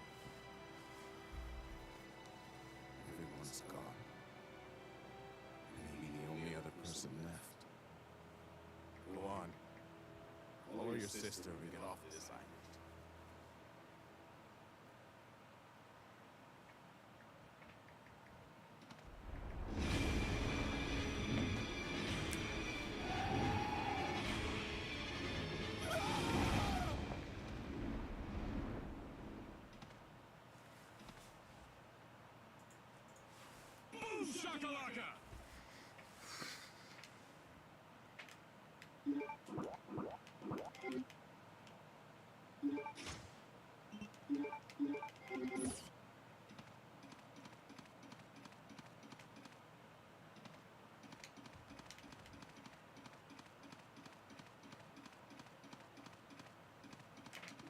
Can't have shit nice and yeah, right? Can't have nothing around here.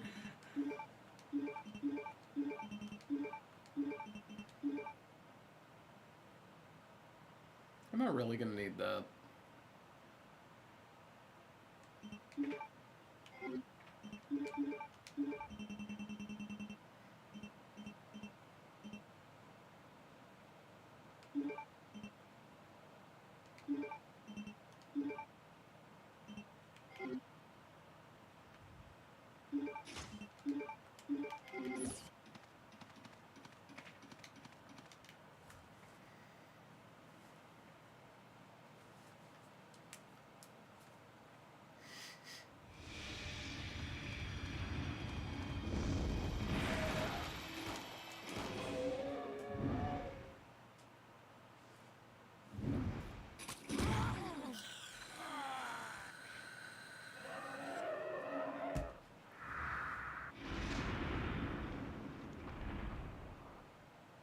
You just killed one of the dune sandworms. Good job. Hold on! Don't give up!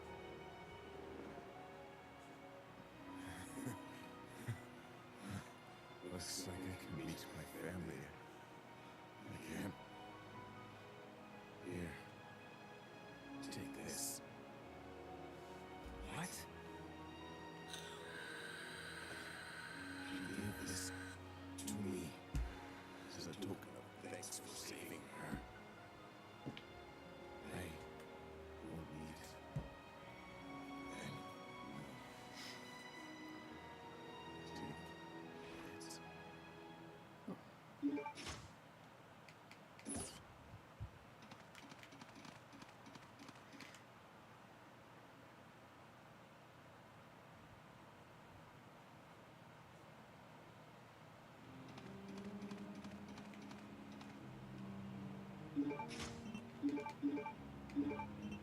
it.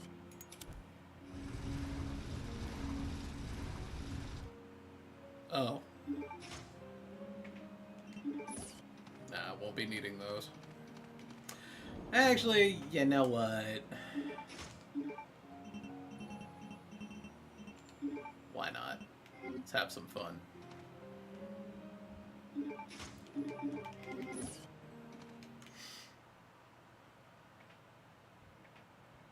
At least I can dual target with this.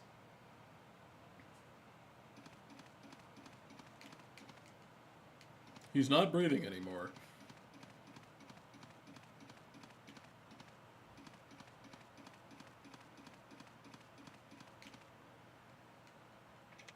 Call the elevator.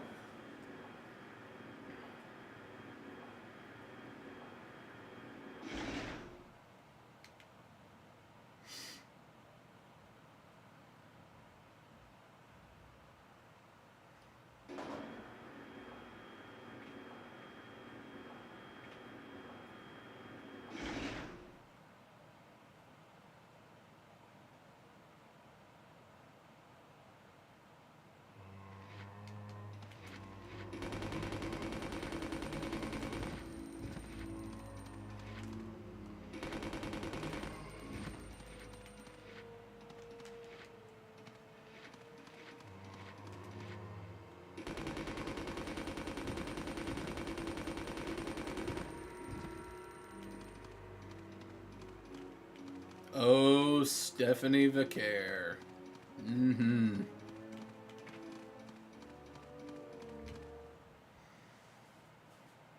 I really feel like she's going to lose the title at WrestleMania. That makes me sad. I like her as champion.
Well, I mean, dude, are you surprised?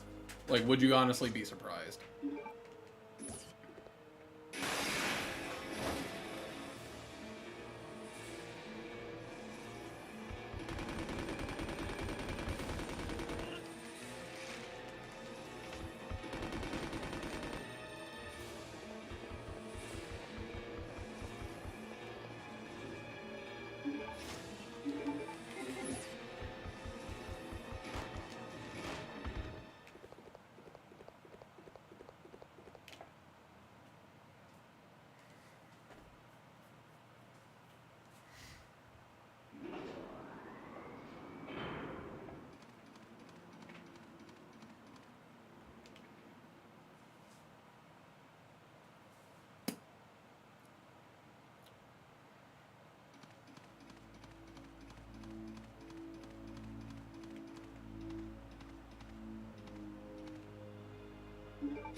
That's just garbage luck.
Not going that way.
Bitches.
Ugh, the hunters can now poison, and I hate it.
Alright. Be right back, chat. I'm gonna go use the restroom really quick.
All right, we're back.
Whoops.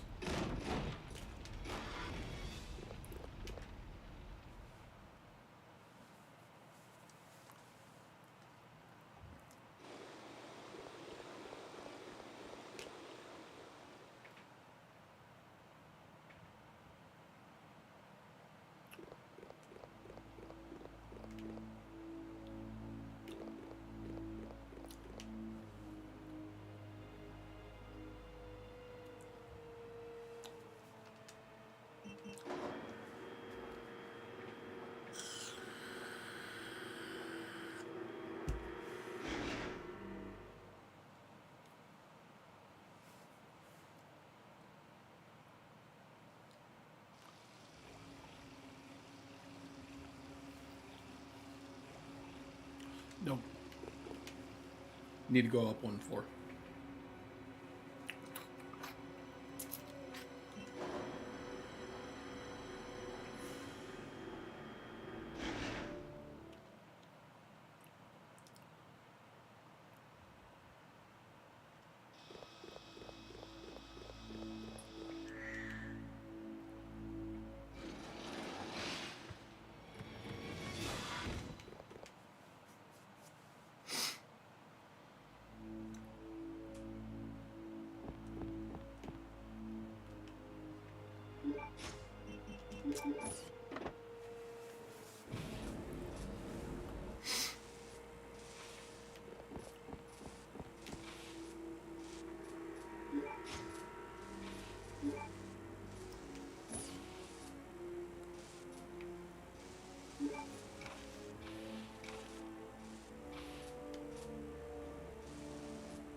The unwashed.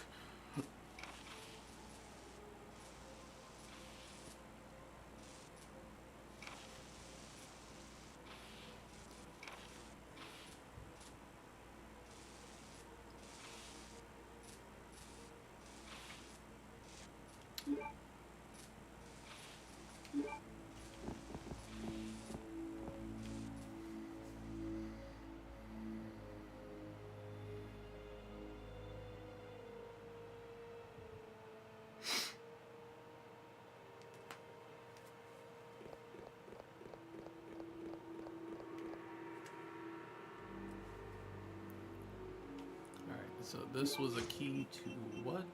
Turntable. Okay, I know where to go with that.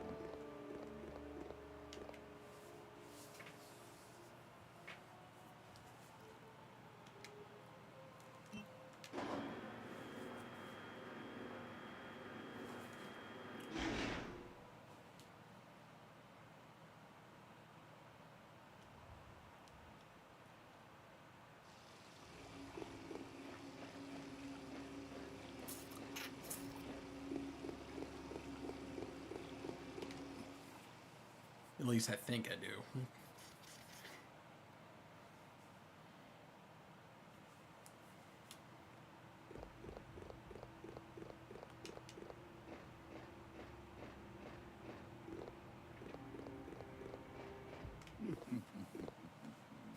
Here's hoping, Ovi. Time no see, Chris.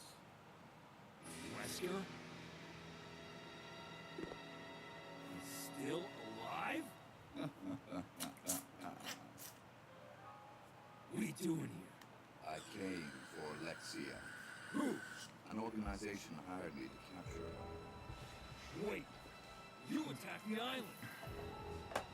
And my sister.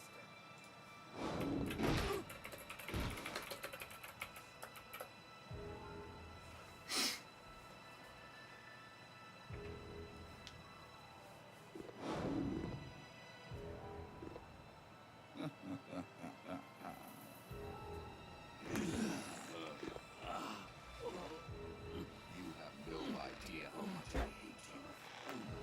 You destroyed my plans. So now I've sold my soul to a new organization. Now, die.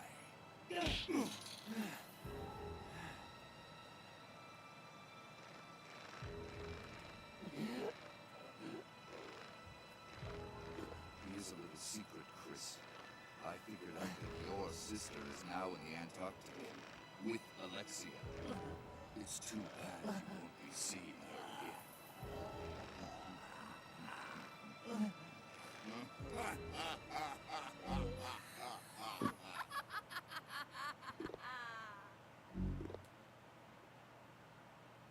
Alexia? Oof.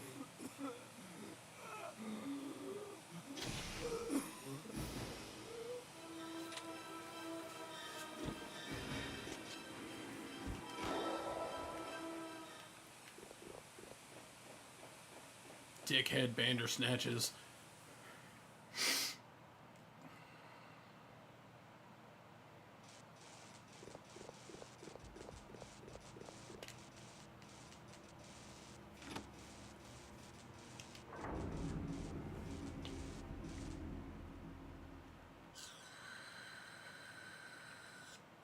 Have we seen Claire after this game?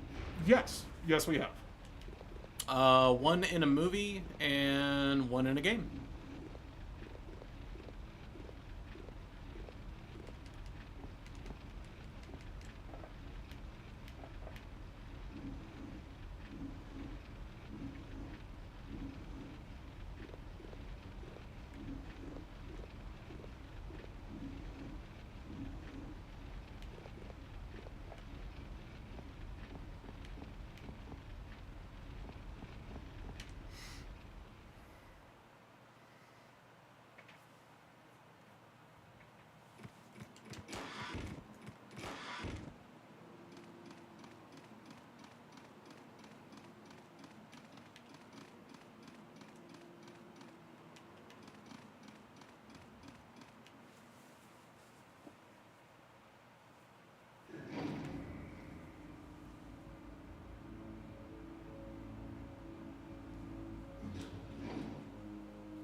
No, wait, we're gonna have to go up.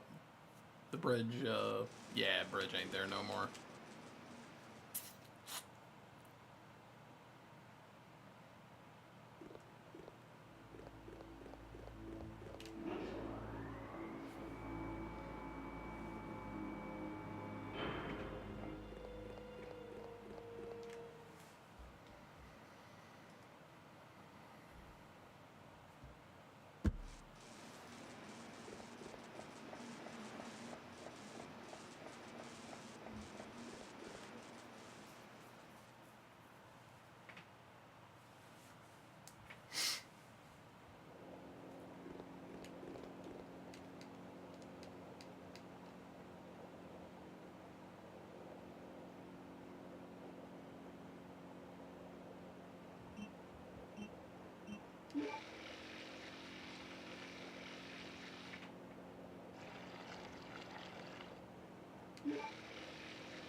Damn it.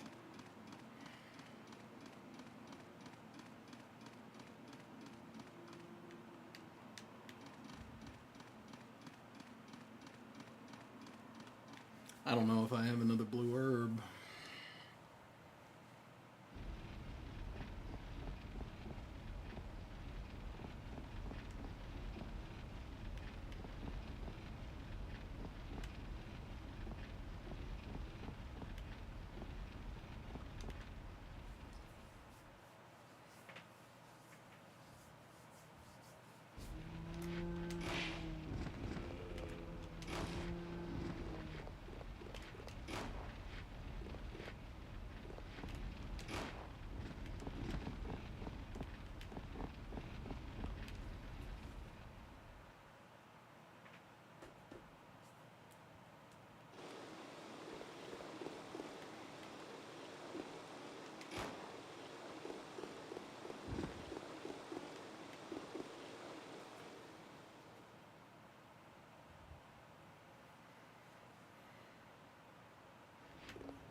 Oh, for God's sake. There. Jerk.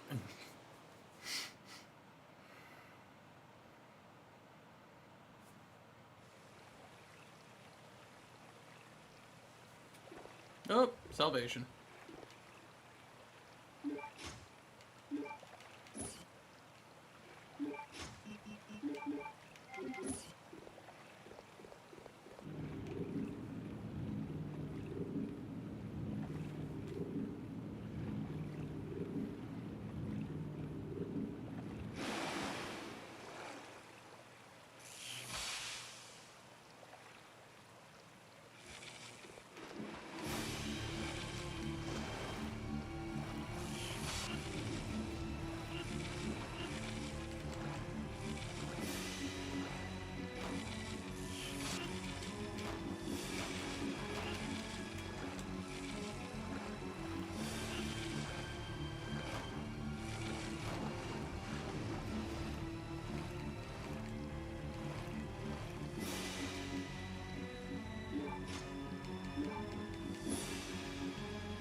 think I know where to go to get the other one.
Now to just remember where the hell I need to put that.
Wait.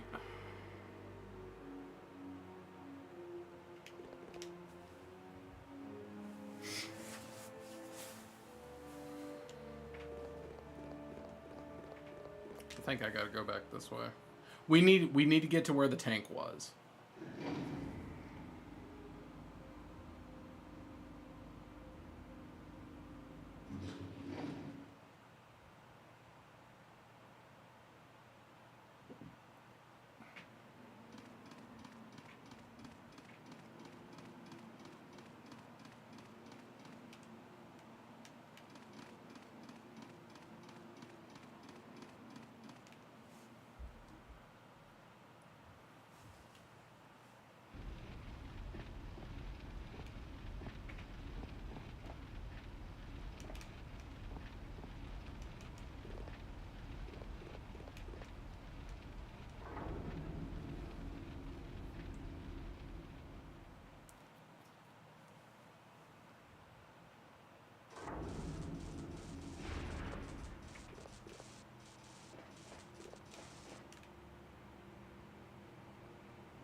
don't you cross your arms at me, Chris.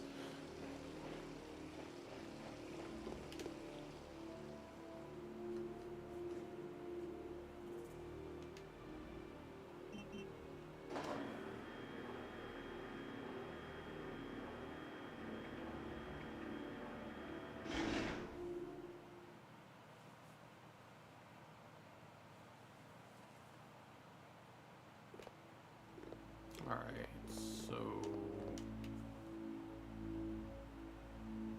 I want to say this way?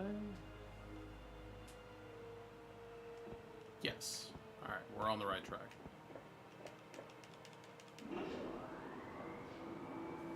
Alright, we're going to be taking a short break here in a few minutes. The missus just got home, so as soon as I hear the door open, probably going to go on break.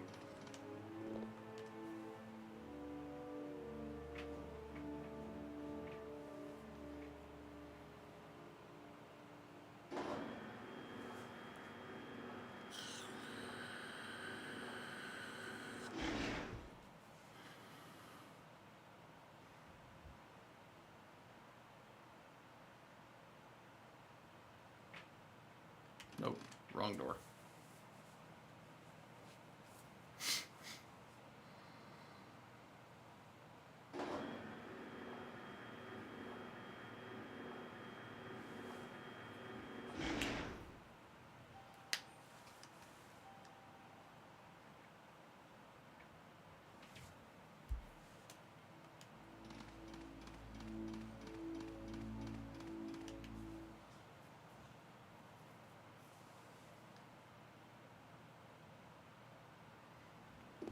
Yeah, here we go.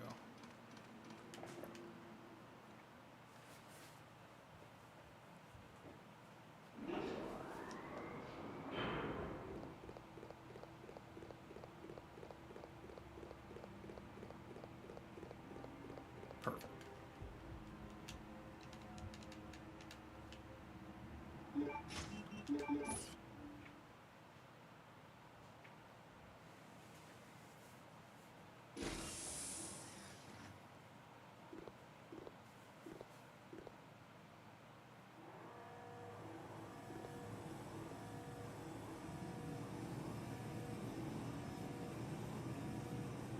Hold on, Claire. I'll see.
Oh, that's just a piece of the room that you're seeing. There is so much more.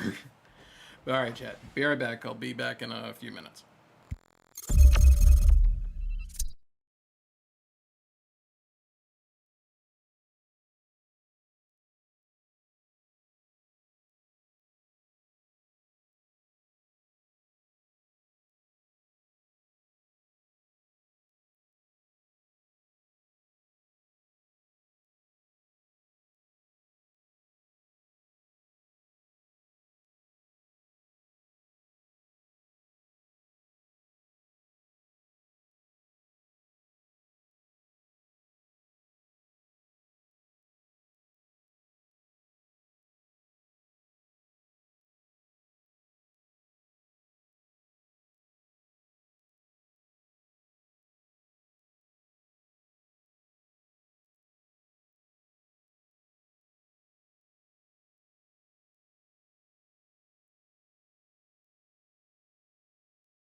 Alright, chat. Thank you for your patience. We are back. The missus literally just got home and she immediately has to go to bed, so yeah, spend a few minutes with her. But yeah, Makobi, like, all you're seeing are my helmets. I collect helmets. There's stuff all up here. There's stuff all over there. There are posters and perler bead art all over the place. Yeah. This room is loaded.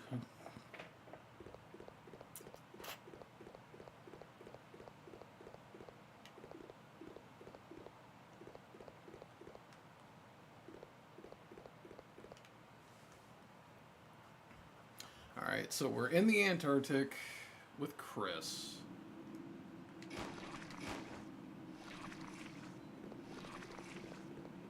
So we have this area, and then we have the lab / mansion. If we put pedal to the metal, we could finish this tonight.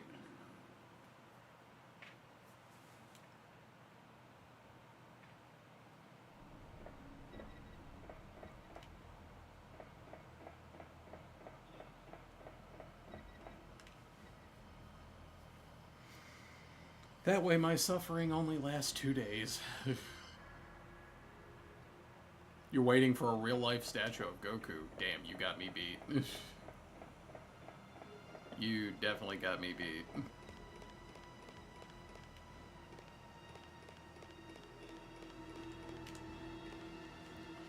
Let's see, I do have like a little mini Dragon Ball shrine over here. I have the 7 Dragon Balls. I have like the big Funko Pop Shenron. I have a Funko Pop of Piccolo. I have a Orange Piccolo statue, a Saiyan Scouter, a Capsule Corp capsule, a Dragon Radar that actually works, a Super Saiyan 4 Gogeta statue, a Angel Goku statue, and then a bag of actual sensu beans. And then yeah, that's sitting next to an Iron Man arc reactor, a Green Lantern power battery. Yeah, there's a bunch of shit up here.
Hey, fingers crossed, you never know.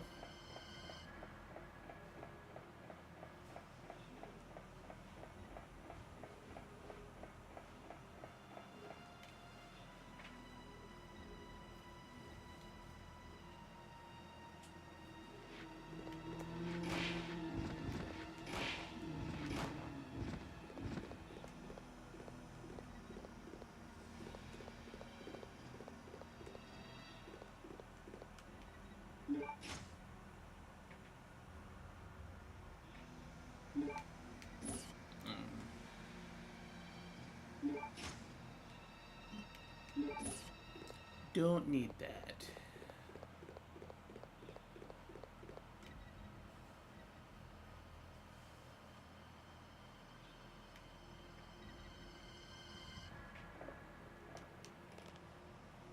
That is a big ass fucking spider.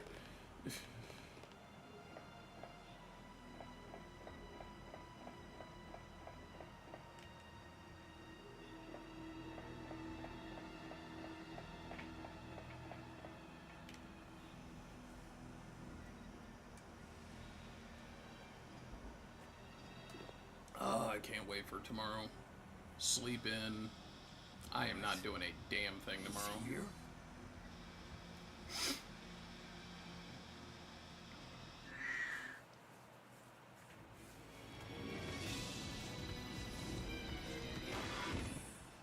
Lol.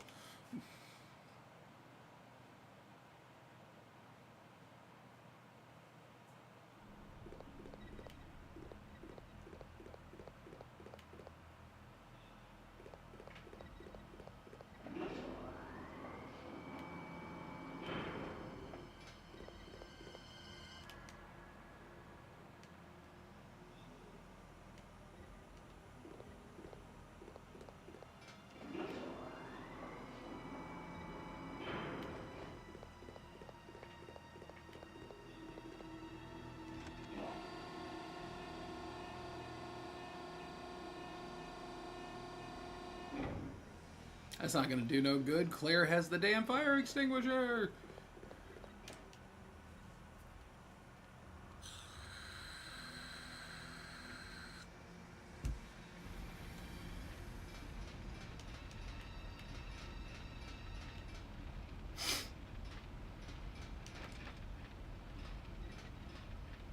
It's tightly shut. Oh wait, I have a valve handle. I need to go back to that little break room or whatever.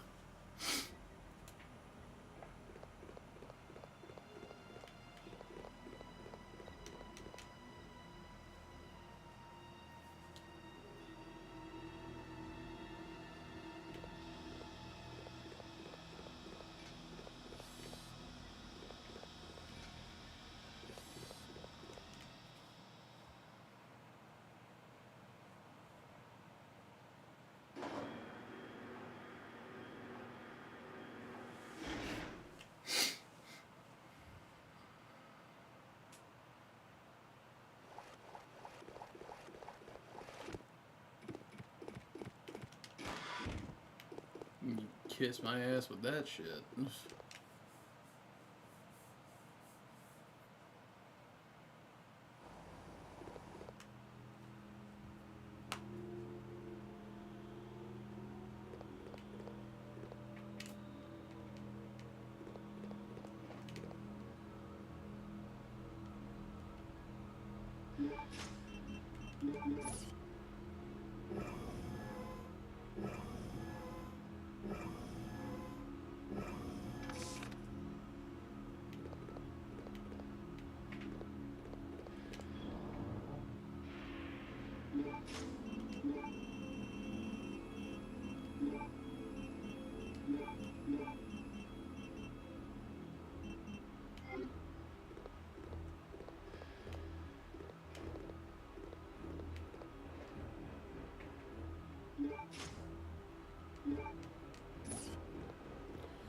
Now that we know eliminators are in play.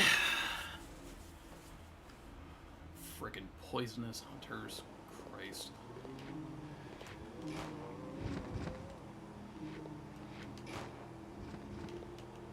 Wait, is that another blue herb? Another blue herb. Nice. God damn it.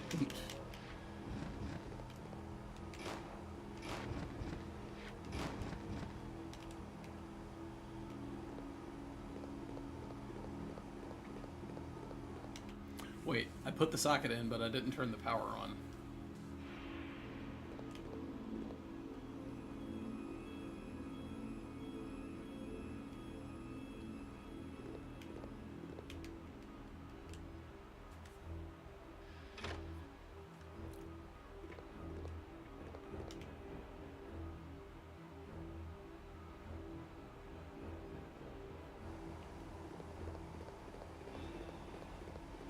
I can't see fucking shit.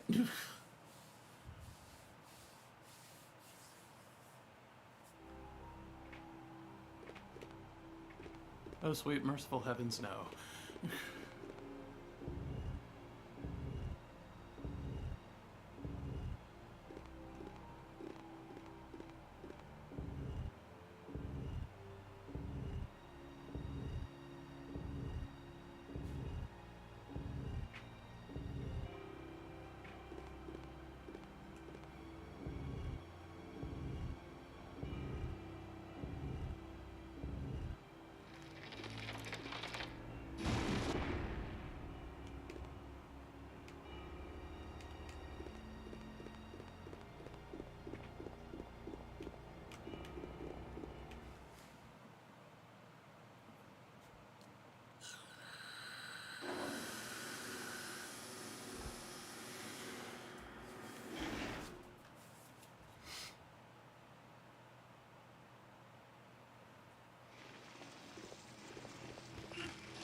Oh, that looks fun.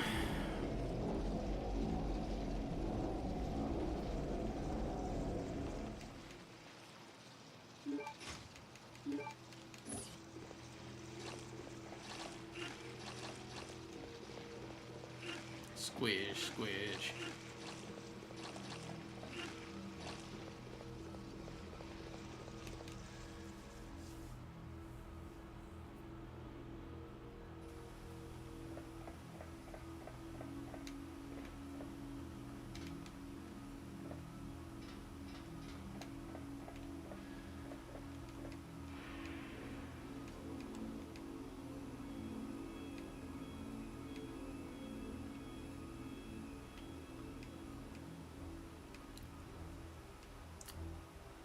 Heart, spade, double A crown. Okay.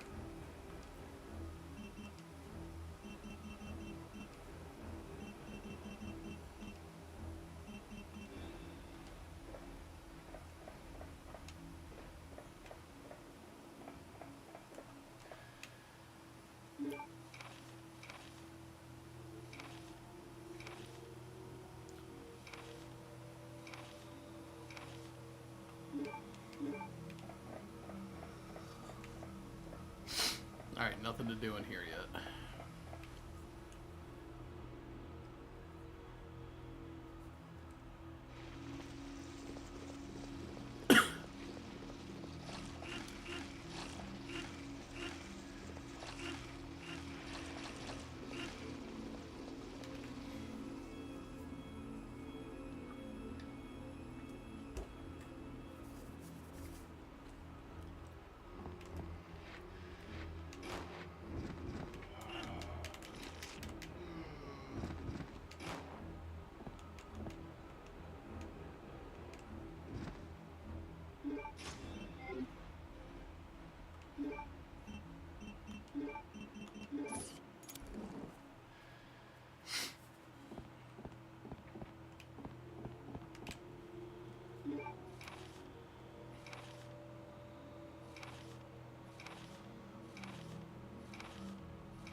Son of a...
Be back for those later.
Oh, sweet merciful heavens, no.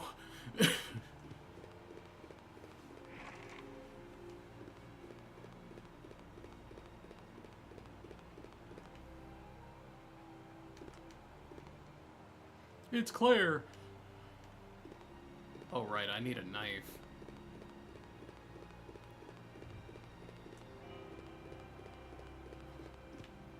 All of Chris's just like insane PTSD of the Spencer estate just comes roaring back.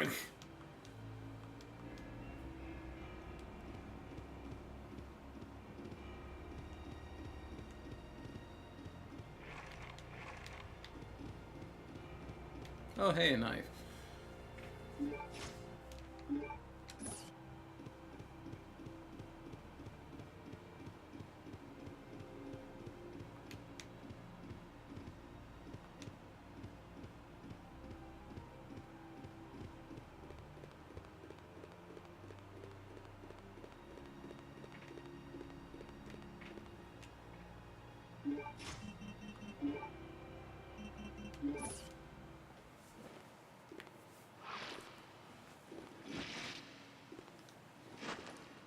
Nasty.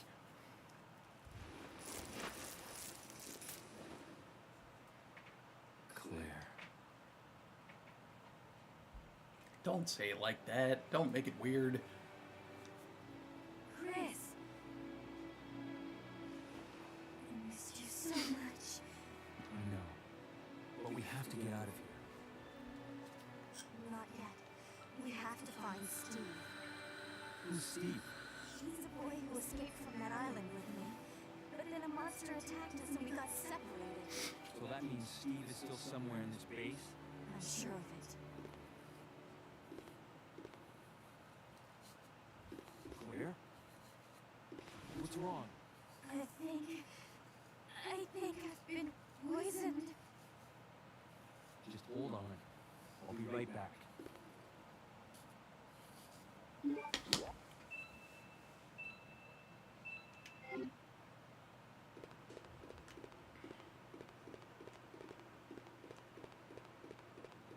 Like you have any fucking idea where you gotta go.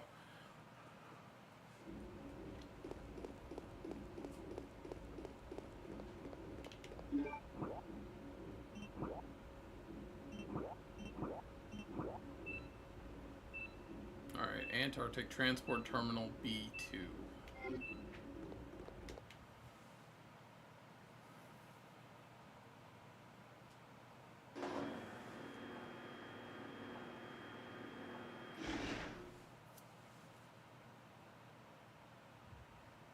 Alright, there is not too much longer in this. I don't think. I know I gotta find the 3 jewels. We already know where two. Well, I know where all 3 of them are. But we've visually confirmed 2 of them.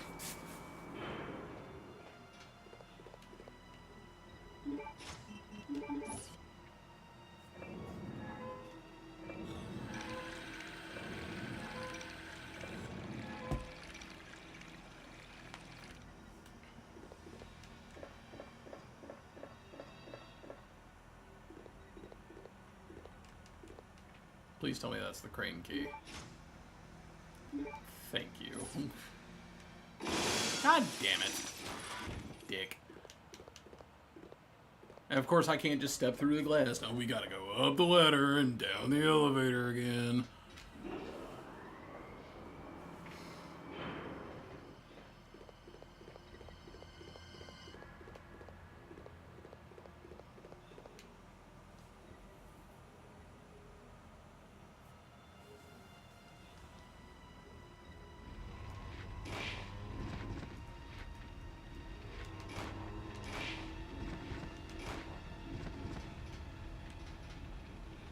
Oh.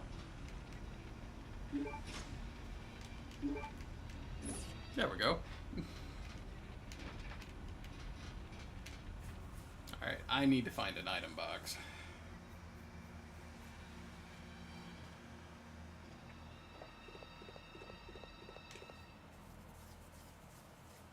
I got too much shit.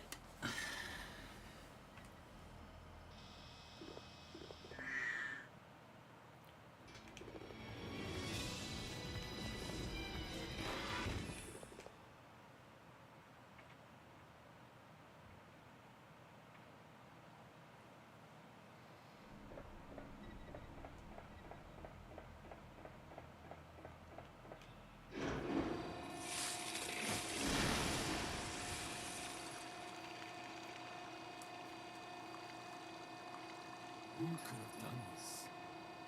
Your sister. Alexia.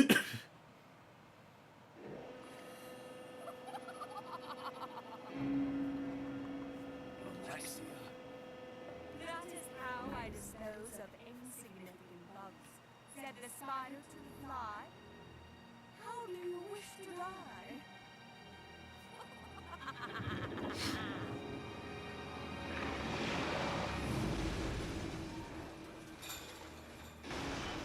Please stop humping me.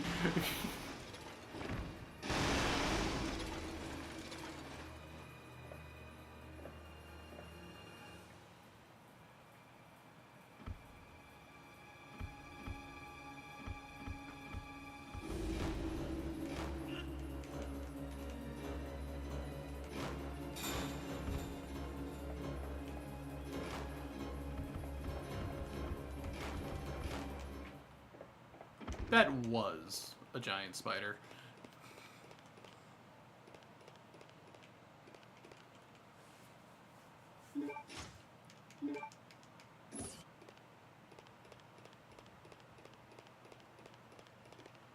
Alright, item box. In desperate need.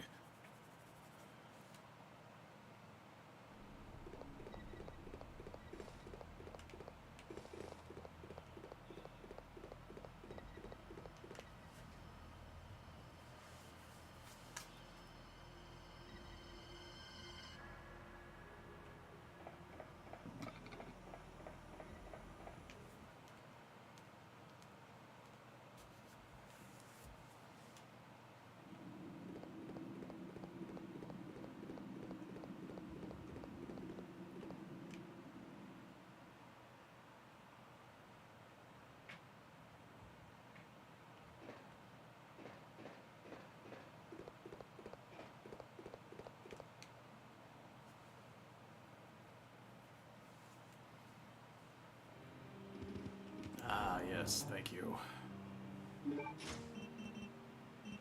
Alright, so we're not gonna need you. Not gonna need you. Alright, yeah, that ought to be good.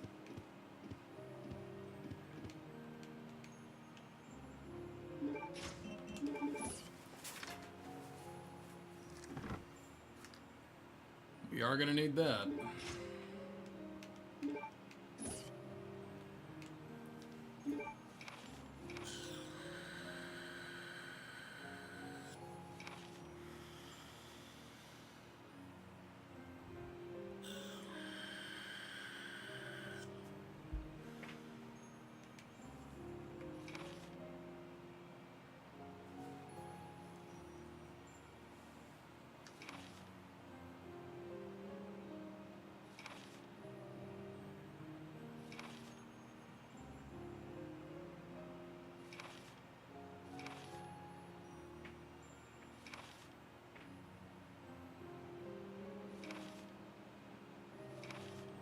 Yep, so there's the proof. Alexia and Alfred did some heinous shit to their dad.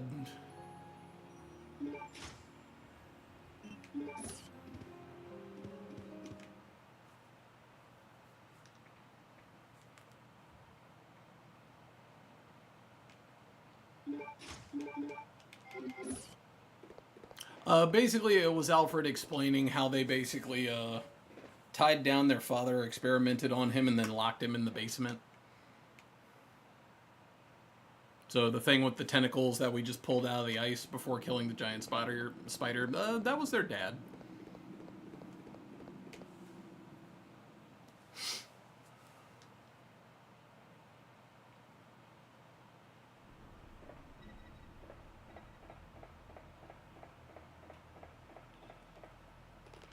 Oh, the Ashford family is very, very fucked up.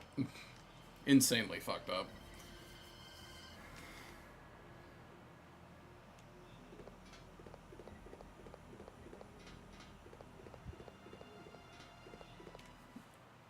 Yeah, severe mental issues, delusions of grandeur, a whiff of incest.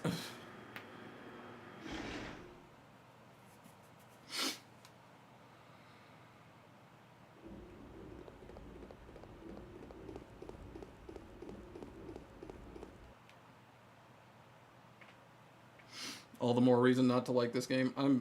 I'm genuinely looking for a reason to, you know, like it, but I really don't think it's going to happen until I see a remake. Even though a remake of this does technically exist in Resident Evil: The Dark Side Chronicles. Just like a big brother, huh? Always looking out for your little sister.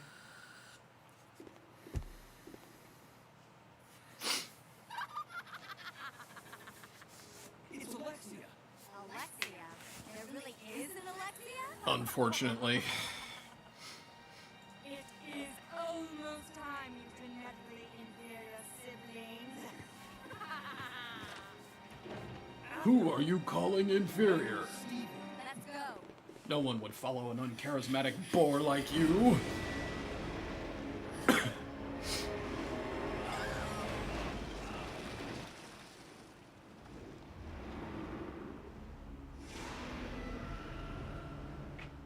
Nope, I've seen enough hentai to see where that's going.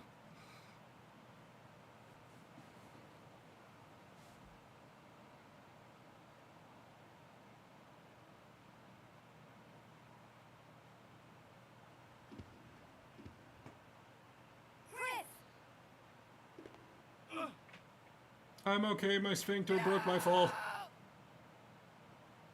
Just go. I'll be fine. But Chris! You've got to save Steve. Go! Whoever he is.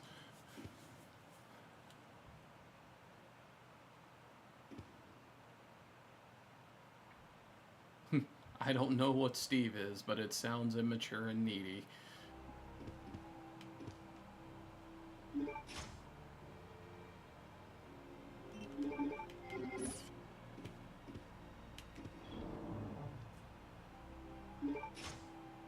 Yeah, nobody calls Chris uncharismatic. Yeah, let's kick tailgate. Somebody on Twitter today made a post of like, if you could only watch 5 movies for the rest of your life, what would they be? Right at the top of my list was Transformers the movie. Had to be done.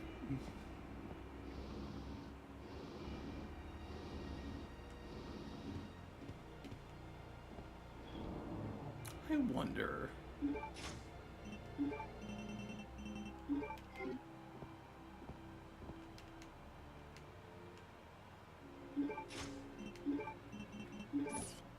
Haha.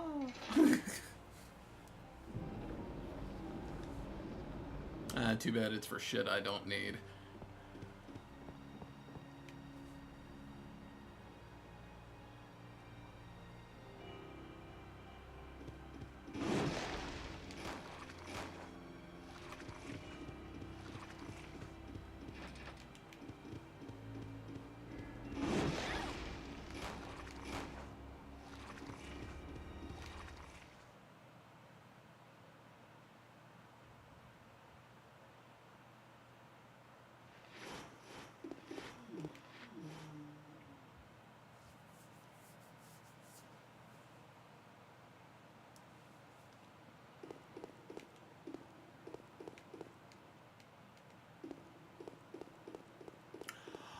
Oh god, I remember this part.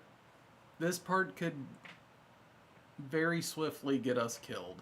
We are gonna have to be very careful.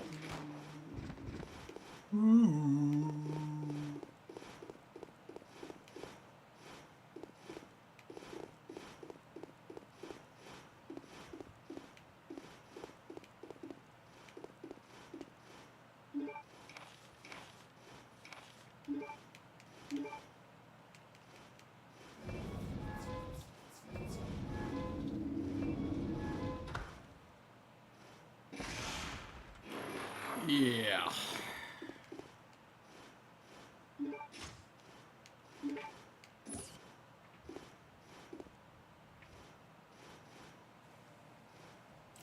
I am not taking any chances.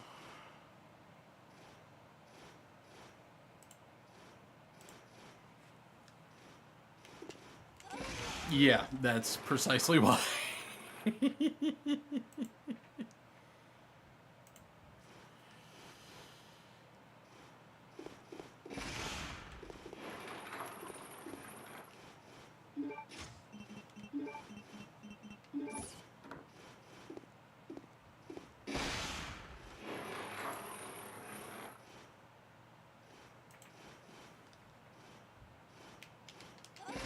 Uh-huh.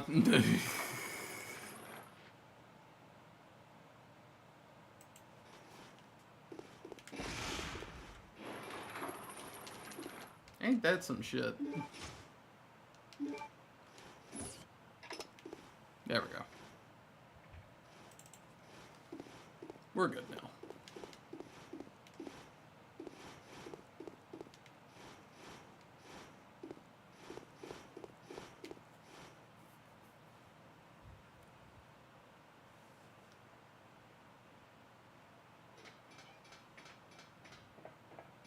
And this is where the final battle shall commence.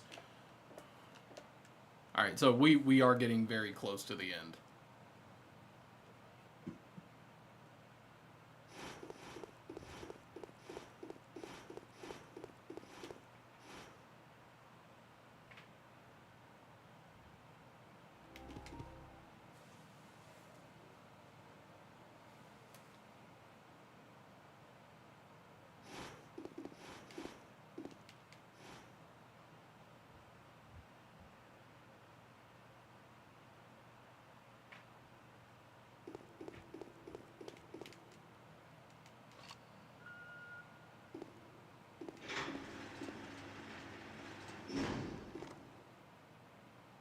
Yep, Marshall, the nightmare is almost over.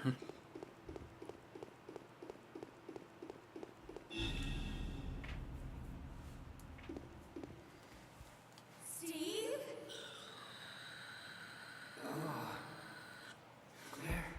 I'm sorry, I only respond to bitch now.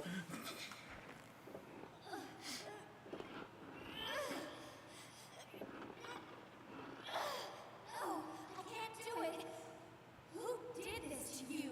That crazy woman told me she was That going to perform bitch. the same experiment on me that she did on her own father. She's completely insane. What's wrong?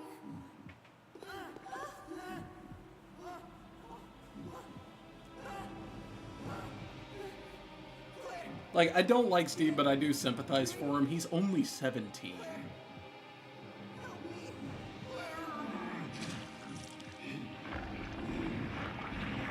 Was this a bad game? Yes, this is generally known as one of the most hated Resident Evils.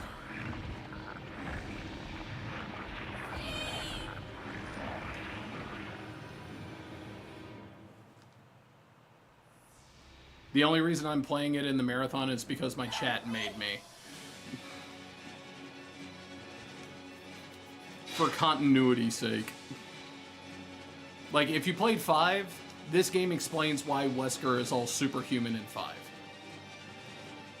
Did anyone get the number of that bitch?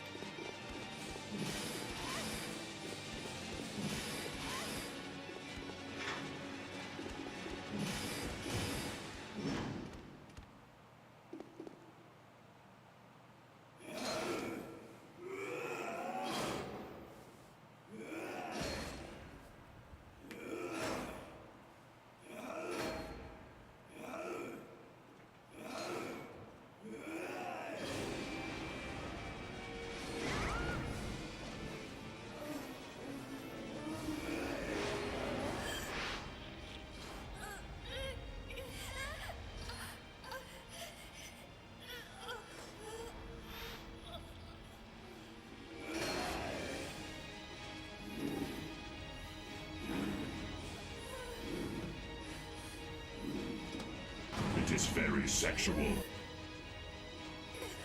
He's only 17.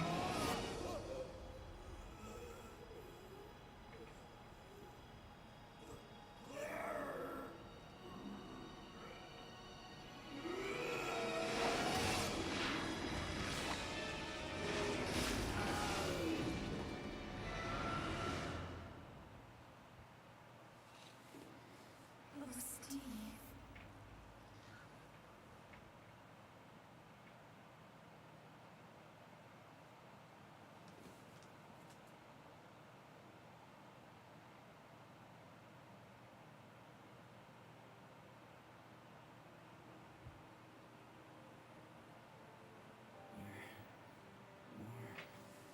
But it's funny that you mentioned that, Blame DPS, because we've been having discussions about 5 all throughout this marathon. And I made the mention that, like, Resident Evil 5 for the longest time was the highest selling Resident Evil. And you are, like, the second or third person that has come into the chat and went, I've only played 5. Just, like, proving my point. That I met you. I love you. Claire.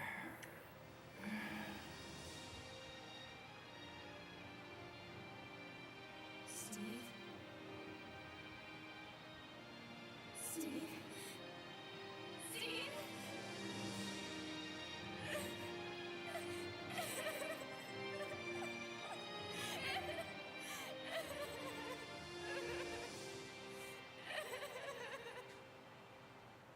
Claire's 23, by the way.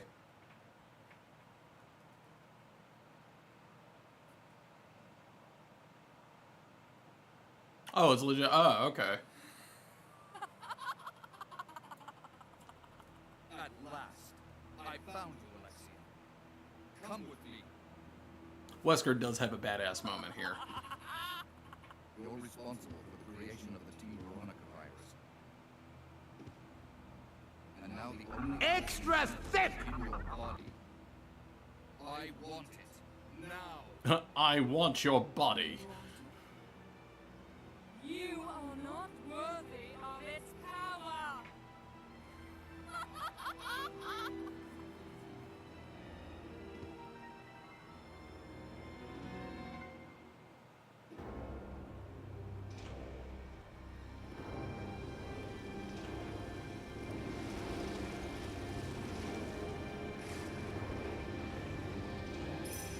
Oh, she is beyond crazy.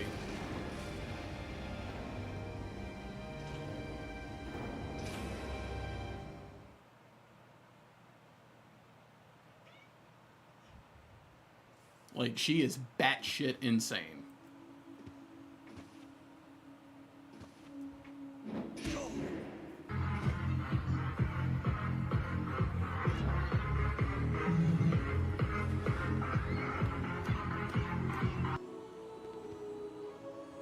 You're coming with me.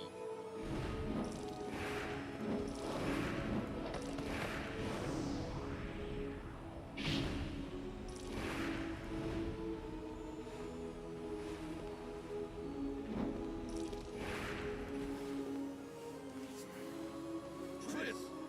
Wesker.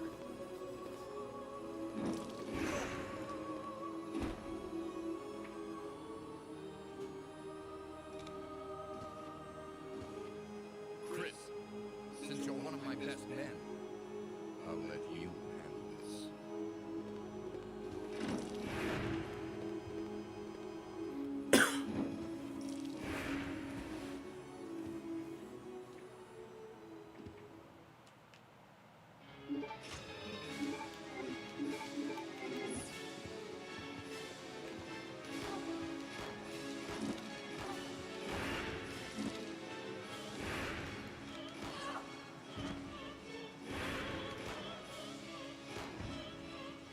Bad bitch.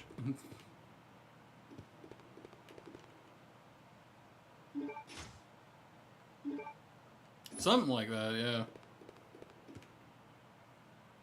He got better.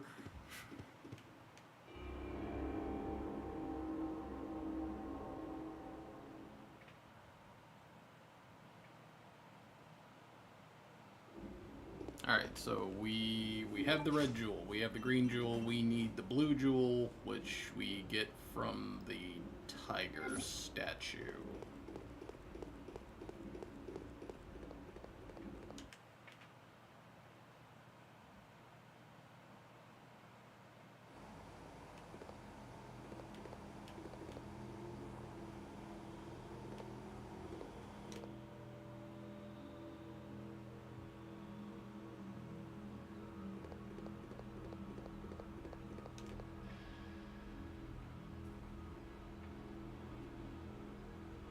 What, Alfred? Nah, Alfred's dead.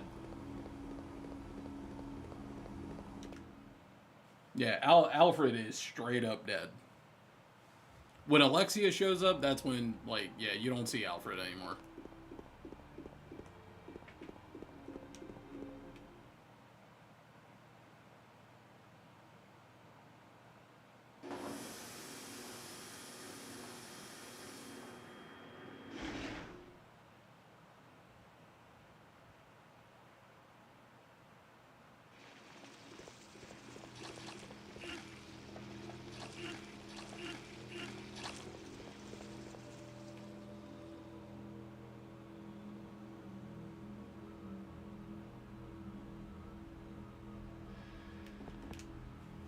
Other way.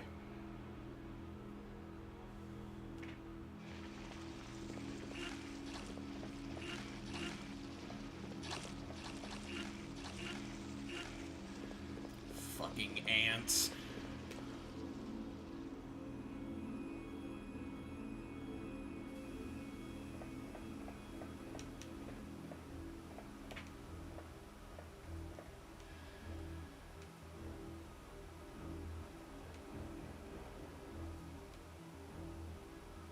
Alright, so maybe do it in reverse.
Yep, there he is.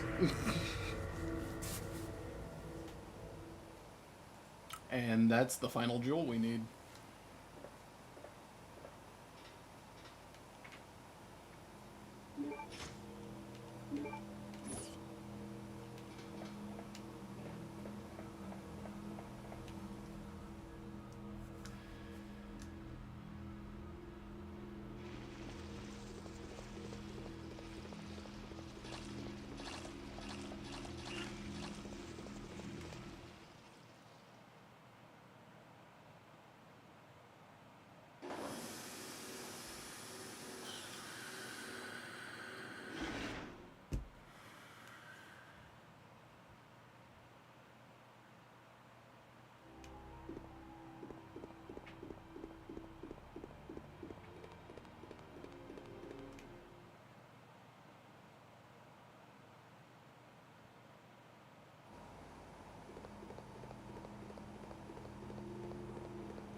shit.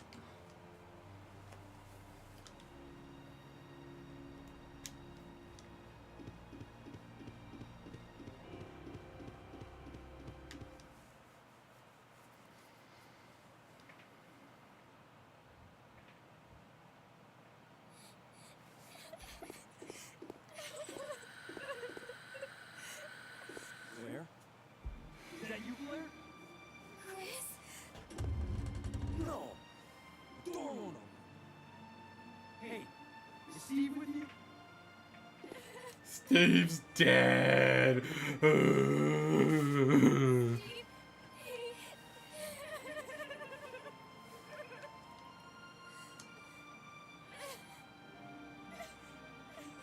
Listen, Claire. We have to get out of here immediately. Can you unlock it from the inside? No, I can't.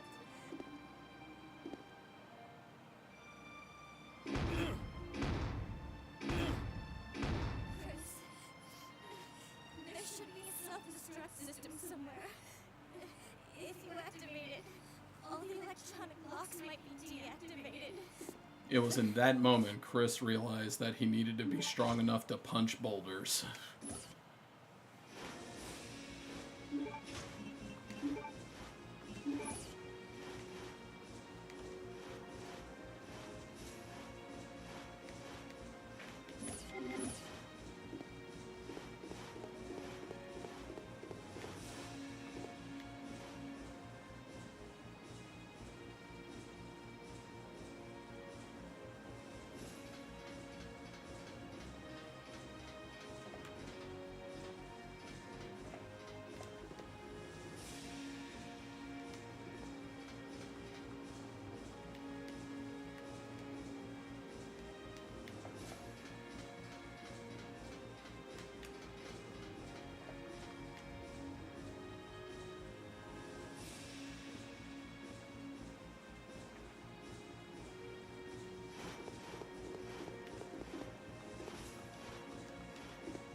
Damn it.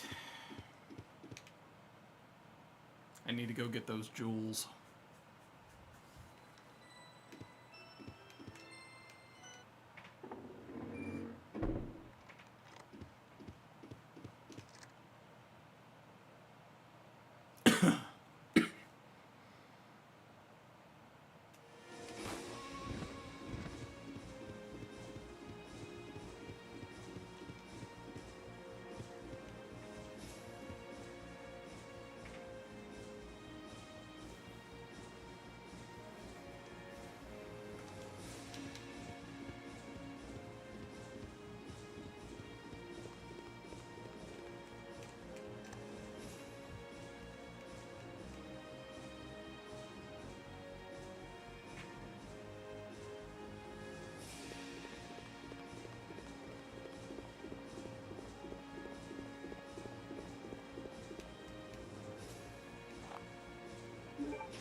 Okay, okay.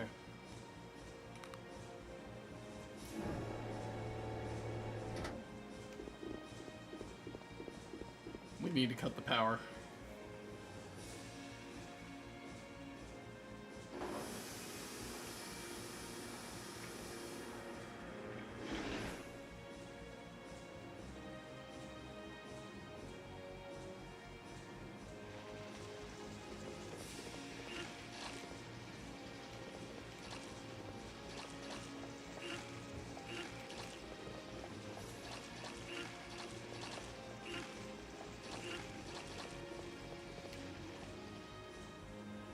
You know what the fucked up thing is? You can stay in that room long enough to die. It's wild.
Oh, right.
Right?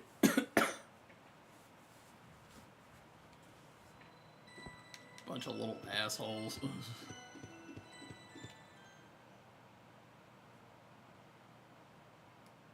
Boshi boshi.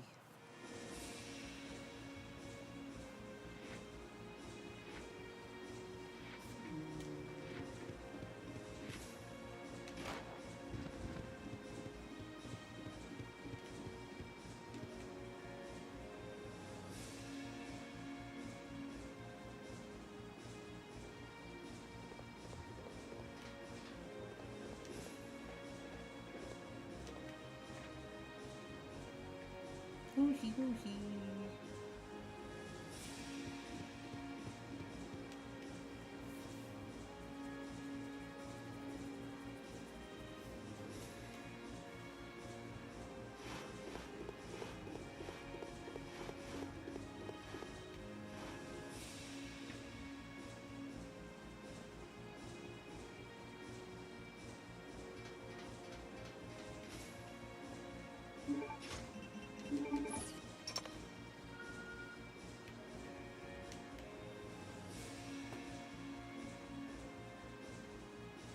Oh, it's almost over. It's almost over.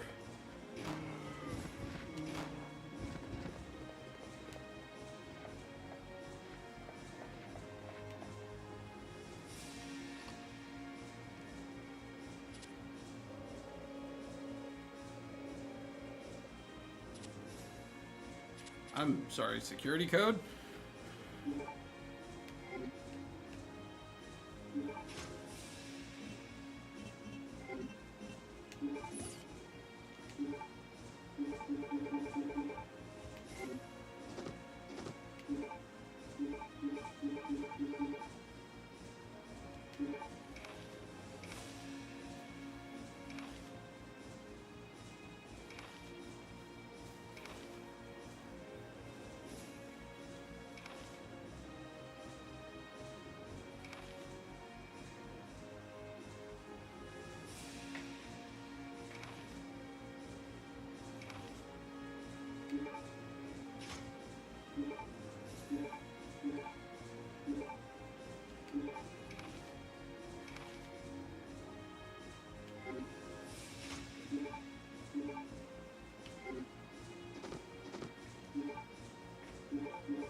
Oh dear God.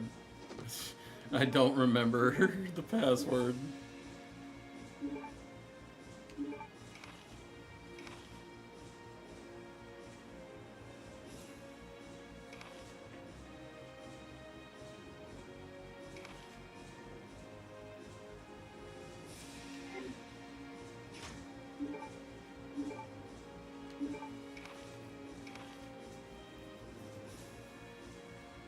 Ah, here we go.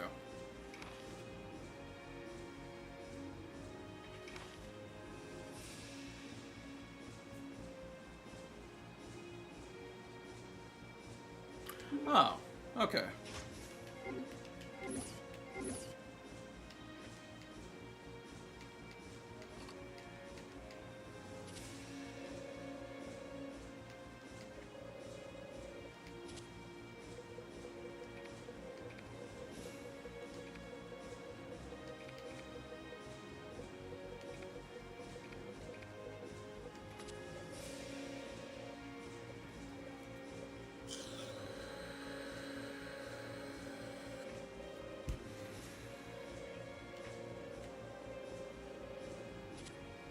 This facility will detonate in 5 minutes.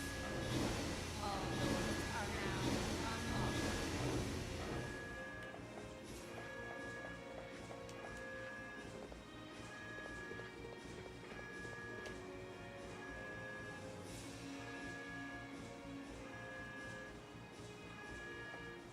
You made it! Of course. Come on, let's get out of here.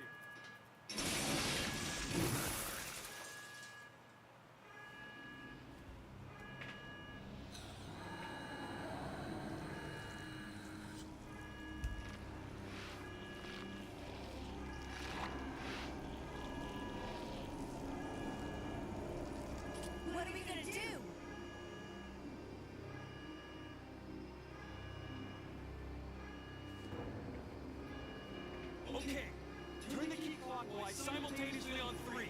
Got it.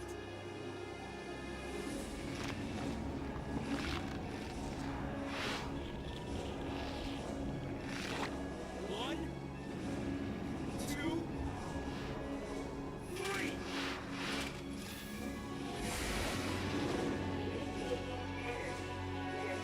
It's not even an RPG.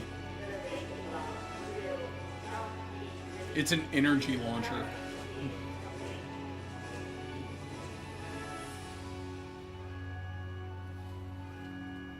I'll keep her busy. Just go for the emergency elevator.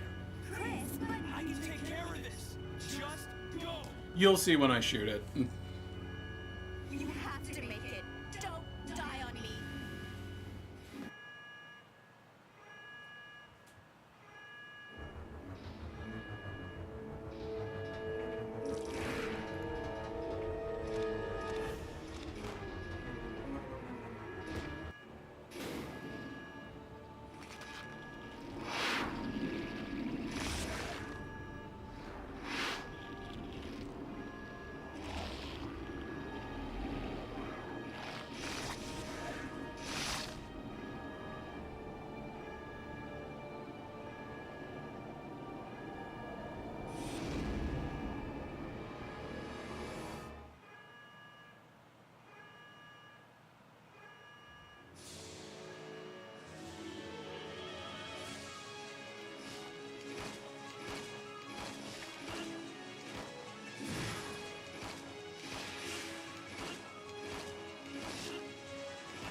Now I remember why I bring the SMGs to this.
Got her.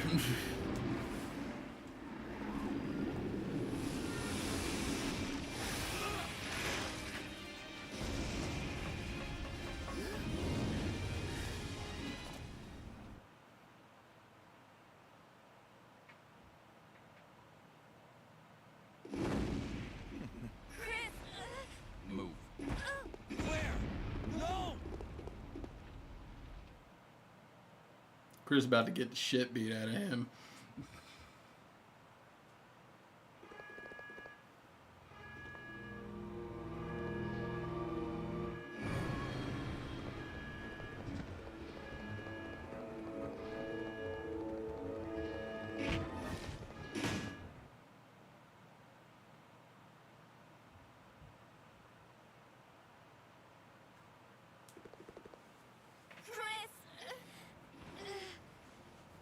Well done, Chris.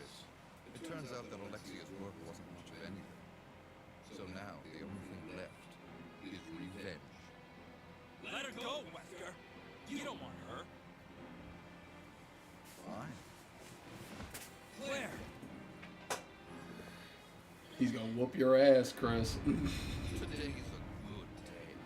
I came for Alexia, but killing you is even better. Sorry to disappoint you, but Alexia is gone. That's no longer a concern to me. I have Steve to work with. What? Steve. In his body, there's still a living T. Alexia virus. Steve should be a good specimen. Maybe he'll come back alive just as I did, and be able to see your sister again. Freak. Don't you touch him! I'm sorry, dear heart. But my men have already taken him. You get out of here, Claire. But what about... As a surviving member of STARS, I have to finish this. Remember your promise.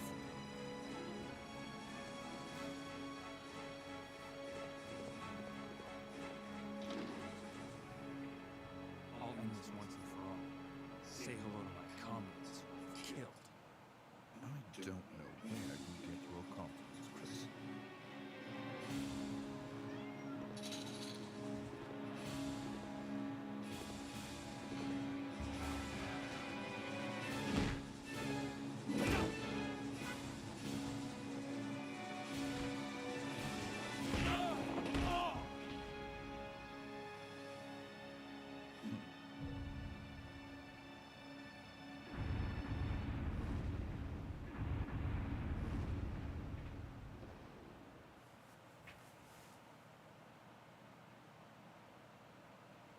The self-destruct system has been activated. All personnel evacuate immediately. The self-destruct system has been activated. All personnel evacuate immediately.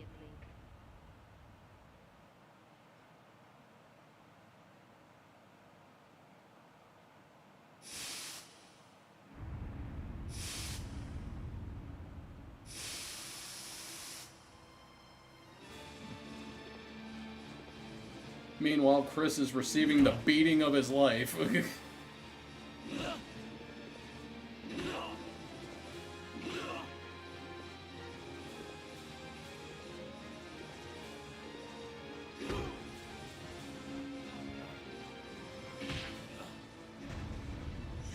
I'm not human anymore.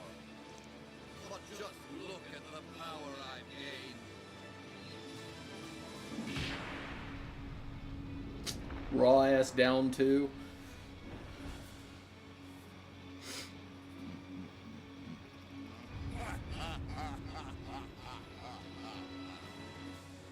Magnificent, don't you think?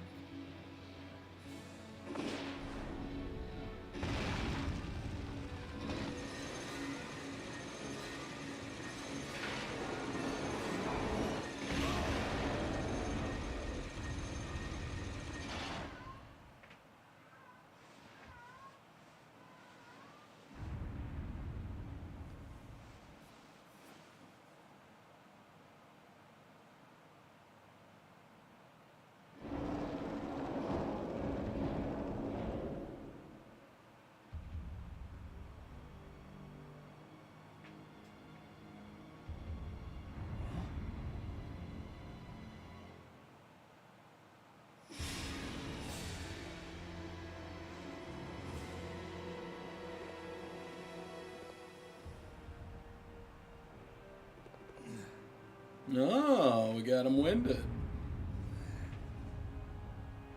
Nice try. Wesker.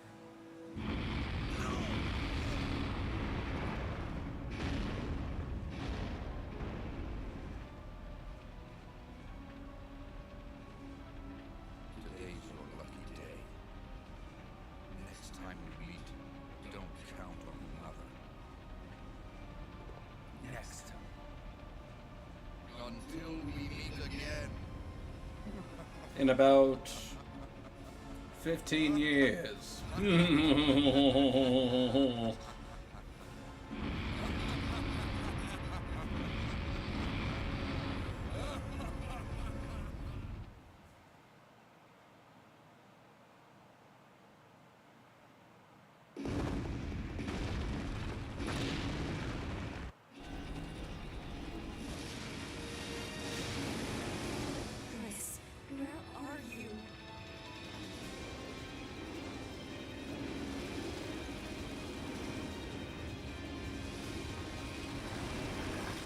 Right?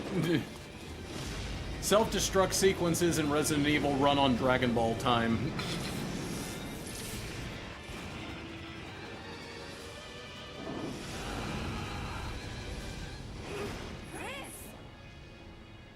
Hey, you know that I always keep my promises.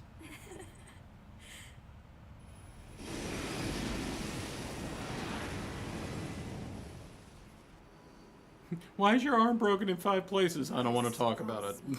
Please promise that you won't leave me alone again.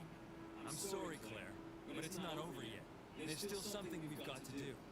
You mean... Yeah, it's payback time. We've got to destroy Umbrella.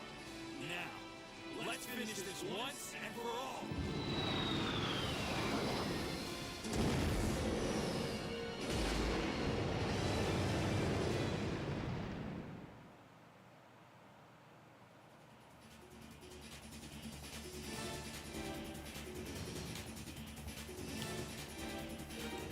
Alright. The nightmare's over.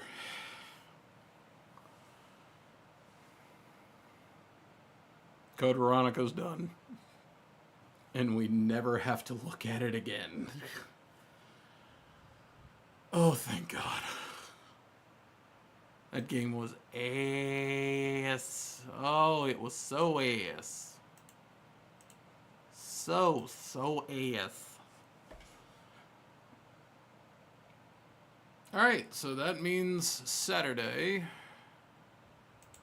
Oh, we finished this. I can uninstall that. We finished that. We can uninstall this. And we finished this. We can uninstall that. Freeing up that precious hard drive. Alright, so I guess that means Saturday we begin Resident Evil 4. Yes, it will be modded. Yes, I have done things. Yes, I see you in the chat, Jackal. You are going to facepalm yet again. It's alright.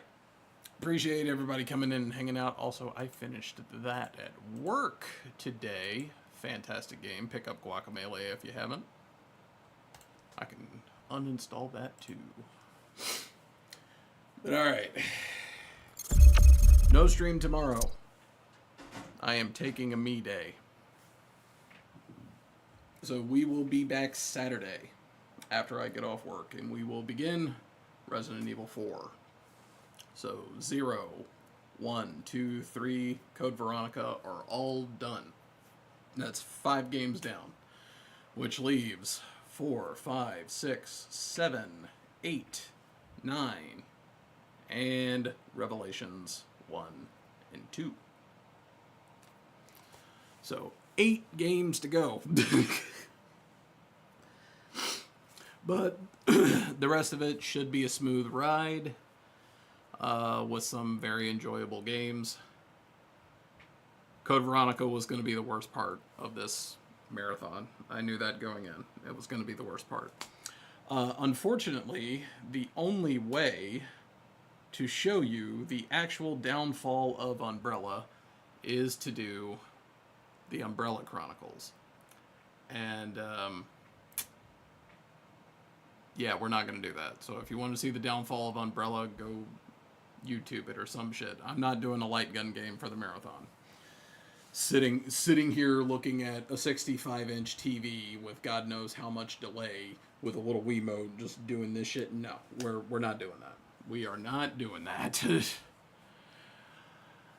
So, yeah. Almost 2 in the morning. I'm going to go to bed and enjoy sleeping in. So, everybody have a great night. Thank you very much for watching. Catch you later. Thanks for watching.